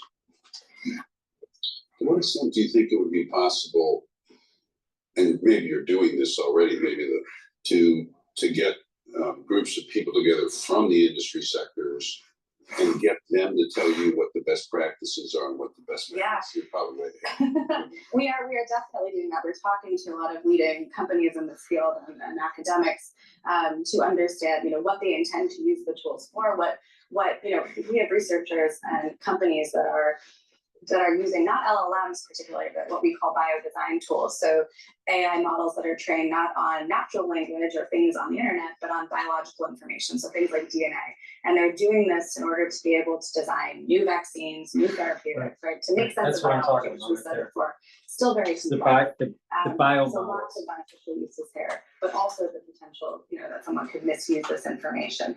So we're talking to a lot of them to understand what the leading edge is, what they're trying to achieve, and potential guardrails that wouldn't impact their ability to achieve those outcomes, but would guard against someone misusing, those data sets. I wonder if the nuclear enterprise might be a model, because that's been around a long time, and you can't there is a guardrail security consciousness. Yeah. You can't guardrail it. You can't guardrail it because if it's something new, they're not going to know. It's a bullet in the blue sky. They don't know what they're looking for. It's chaotic. It's unknown. It's an unknown unknown. You can't guardrail against this. If you want a society where there's going to be advancements in medical technology, you cannot guardrail, because someone that's smart will be able to circumvent the guardrail. Right? Like, for example, let's say there's a certain sequence that the AI has folded and determined a certain receptor, and saying this protein sequence should be on a particular spike protein of a virus. All right. And now you know the sequence that the AI said that will have this high affinity and high reactivity for it to bind to the cell and to fuse and to get into the cell. All right. So now you've created a new type of spike without doing serial passage, and the AI provided that. It's new. All right. And how is the guardrail going to be? How are they going to guardrail it? Now, let's say they have where the system. Now, remember, you can do these systems in the cloud or on your local. So if you're doing it locally and it's not cloud-based, how are they knowing that you're doing this? All right. And so you create a plasmid of a certain sequence. How are the people that are selling you the plasmid package going to know what you put into the plasmid? Okay, so there's no guardrail there. They won't know, even they wouldn't know. And then let's say that you don't have the machine for the sequencing of the code, the DNA code that needs to get plugged into the plasmid. So you go and get a provider that makes that code for you. They don't know what the code is. It's just a sequence. They have no idea what it's for. And, you know, and then you plug it into that cassette, into that plasmid, and then you start doing your recombination. All right. And you create some sort of variant of a particular pathogen that codes for a new type of spike that has a higher affinity. Now you got to do a few of these experiments and make sure that the recombination is taking place. But then you can, that's the plasmid recombination method.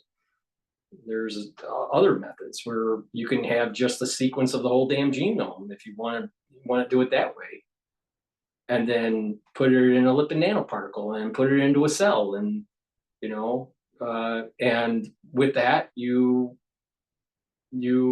are creating viruses, and you don't have to do recombination. The guardrail for that would be easier because you can just look at what's the sequence that's being ordered, take a look at the blast for it and see what is it. Well, it would have high homology to a particular virus. Well, then that would create a guardrail, all right? But you can do it in pieces where they wouldn't know that. So, you know, there's ways around the guardrail.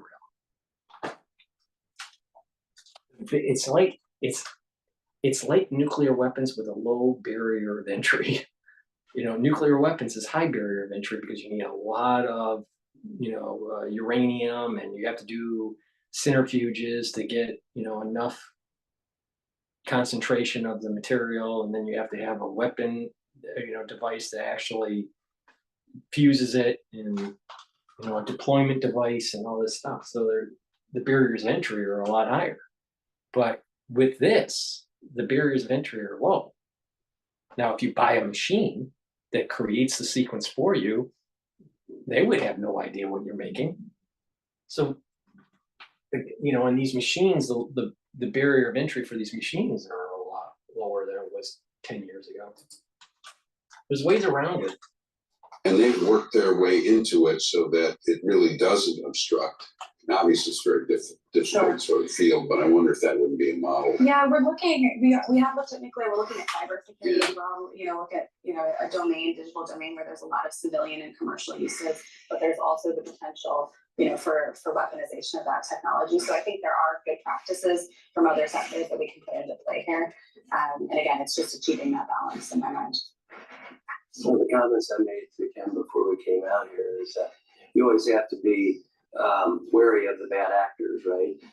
I said the Wright brothers, I'm sure, were not anticipating that their invention could be used to fly into buildings and kill 3,000 people in one day. And that's what we have to be thinking forward about, and how we protect ourselves from that. Yes. That's you. That's why I was waiting. Yes. Hi, so nice to see so many of you. Emily Kleiss from Ginkgo Bioworks, previously from Senate Intel. So thank you so much to my former sister committee for hosting this and bringing some of these important issues into the light. I am delighted to listen to you all because the entire reason I left government for this technology specifically was because I think it's the one that we must be leading at the critical edge for. So Michelle, thank you for your comments. My question is short. When do you think that ChatGPT moment for bio is going to happen in a matter of time? 2029. It's a great question. I think if we predict that, you know, lots of things become possible. I don't have a specific answer for you, but maybe for this audience and for the committee, one thing we have to understand, and I don't think we know with as much granularity, is where we are in progression towards that moment vis-a-vis our strategic competitors. And so understanding where we stand, where, you know, Elon Musk thinks there's a major event that's going to take place with AI in 2027, and Kurzweil thinks in 2029. I believe it's 2029 where you have this huge advancement in AI in medicine. But it could be even earlier. It could be 2027. So it's not that far away. Stands in much more detail so that we can calibrate policy options to make sure that we maintain at the leading edge. That's critically important. And we don't understand that with as much granularity today. That relies on open source information, a better understanding of science and tech landscapes, OSINT, if you will. And you know, we just have to get better at that. Yeah, I think slightly different approach to that question is that part of what made the ChatGPT moment so universal was that there was something so legible to every person in the world, which is a chat interface with which to interact with AI. Generative language models have existed for, at least 5+ years, but that moment of it being so in your face and I think visible and visceral to everyone, what it looked like to interact with AI was in some ways helpful because it helped popularize the risks that were posed. I actually fear that we won't have a similar moment with biology because it'll never be something that every American or every person wants to think about every day. And so putting the systems in place now is so critical because that moment will be much more gradual and will hit the breaking point of threat in a way that then becomes a concern to everyone, but won't be a chat interface through which we interact with AI. I think we have time for one more question.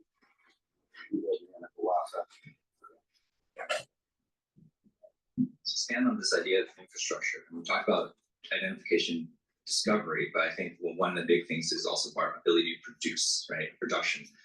We're in the semiconductor industry now, we're in the know that with chips, the CHIPS Act, right? We're trying to actually make up for the inability for us to domestically produce a critical technology.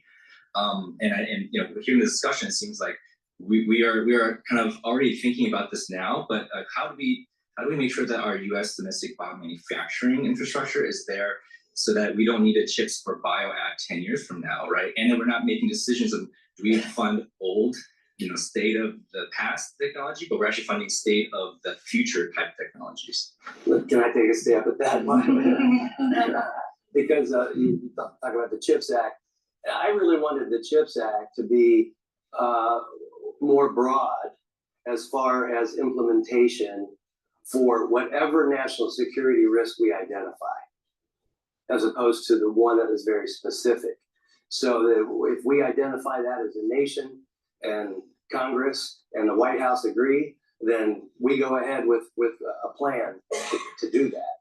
And I think that's something that we should still take a look at to address that so that we're not behind the curve and waiting for it, but all we have to do is agree that this is a risk and we've got to get moving on it. Maybe we do have time for one more question.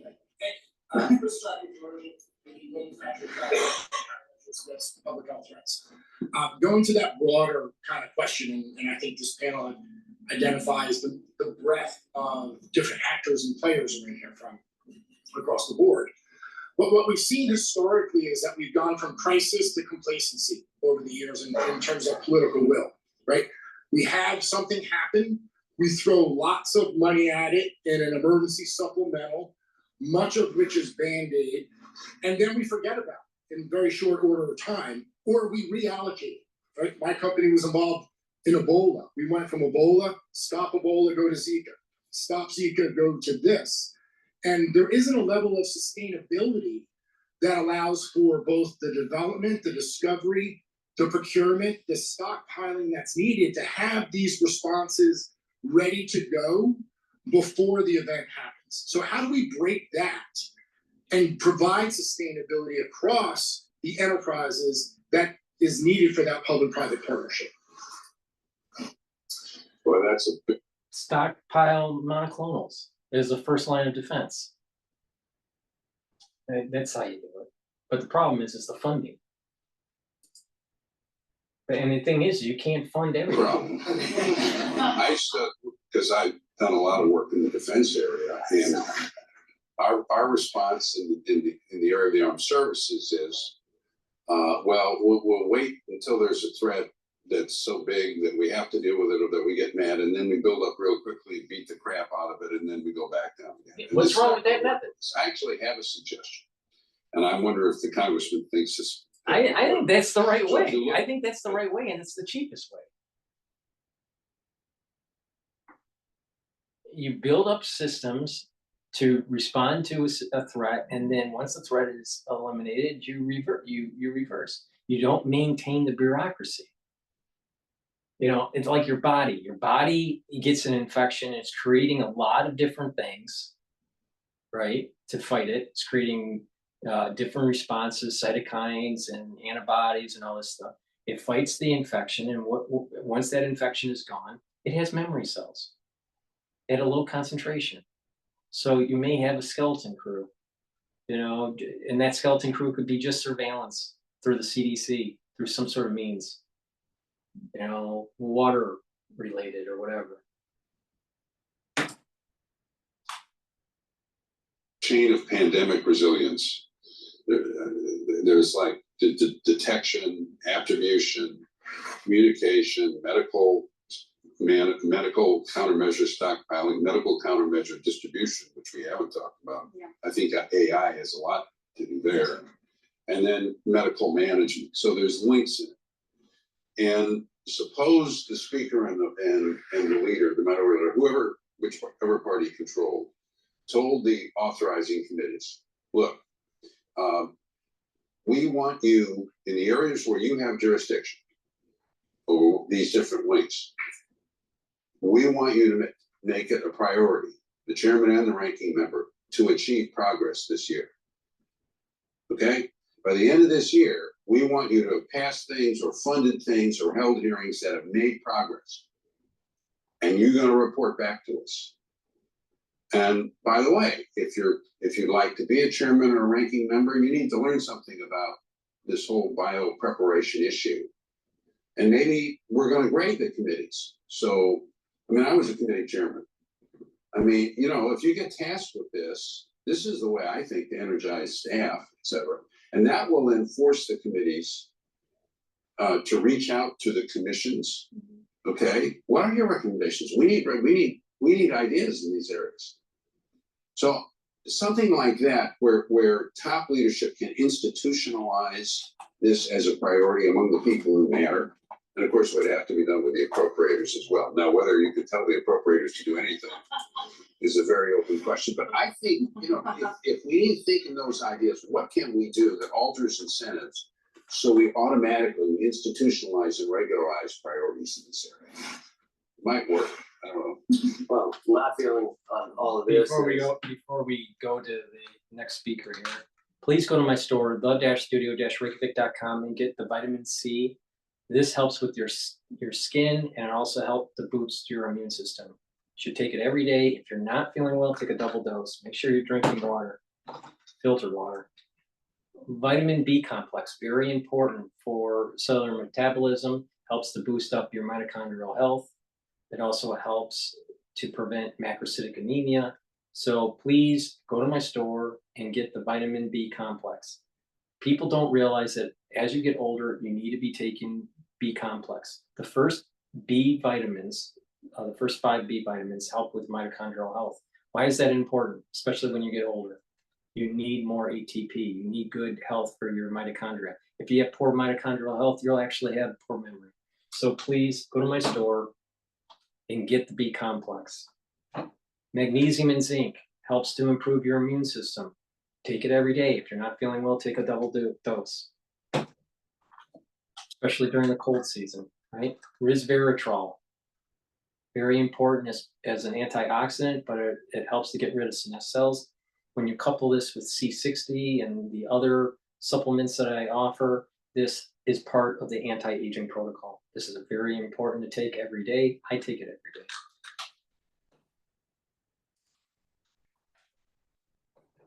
Not be a partisan issue anyway. No, that's one bullet I think we've largely dodged with this. I don't think it's very partisan. So listen, I want to thank everybody for coming. I'm going to tell you, we're going to play this back a few times because I think we got a lot out of today. Talking about the lessons learned, path forward, the things we still don't know and don't know necessarily what the best solutions are, but continue to work on those.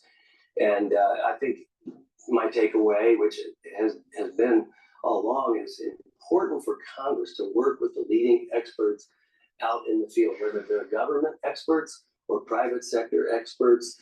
It's the combination of the two that are only going to advance us. We're just at a different time to where we can rely on the government to create the newest technology. It's all out there. So we need to work together, work with our allies, work with our partners, counter adversarial threats as we see them developing, be ahead of the game. And as the mantra of the Reagan Institute is peace through strength, we've got to be strong. We got to be stronger than the other person, and we have to be able to defend ourselves And it was mentioned nuclear, the nuclear model. Well, the nuclear model as far as war is, we got to have it too, and we got to have just as many as you, and that's the deterrence. So those are all the things that we need to consider. The other thing is there's just so many positives that can come out of the work related to this that have no nefarious behavior behind them. So I want to thank the panelists for being here today. I thought it was a great group, and I hope that you all agree. I want to thank the Ronald Reagan Institute for having us today, and I hope we get a lot of hits on this, people watching here today, including members of Congress, by the way. So, but I look forward to continuing this conversation. So thank you all very much for being here. So that is a little bit more understanding of where we're going with biosecurity and AI and how it can be beneficial, but how it can be also used for weapon development. Thank you for listening. Please go to my store, the-studio-reykjavik.com, and help support my work and follow my lead. If you listen to what I'm saying about taking the supplements, doing proper exercise and diet, and filtering your water, and balancing, and stretching, and training your brain, and learning new things, you're going to slow down the aging process. So please go to my store, the-studio-reykjavik.com. Thank you for listening, and have a nice day.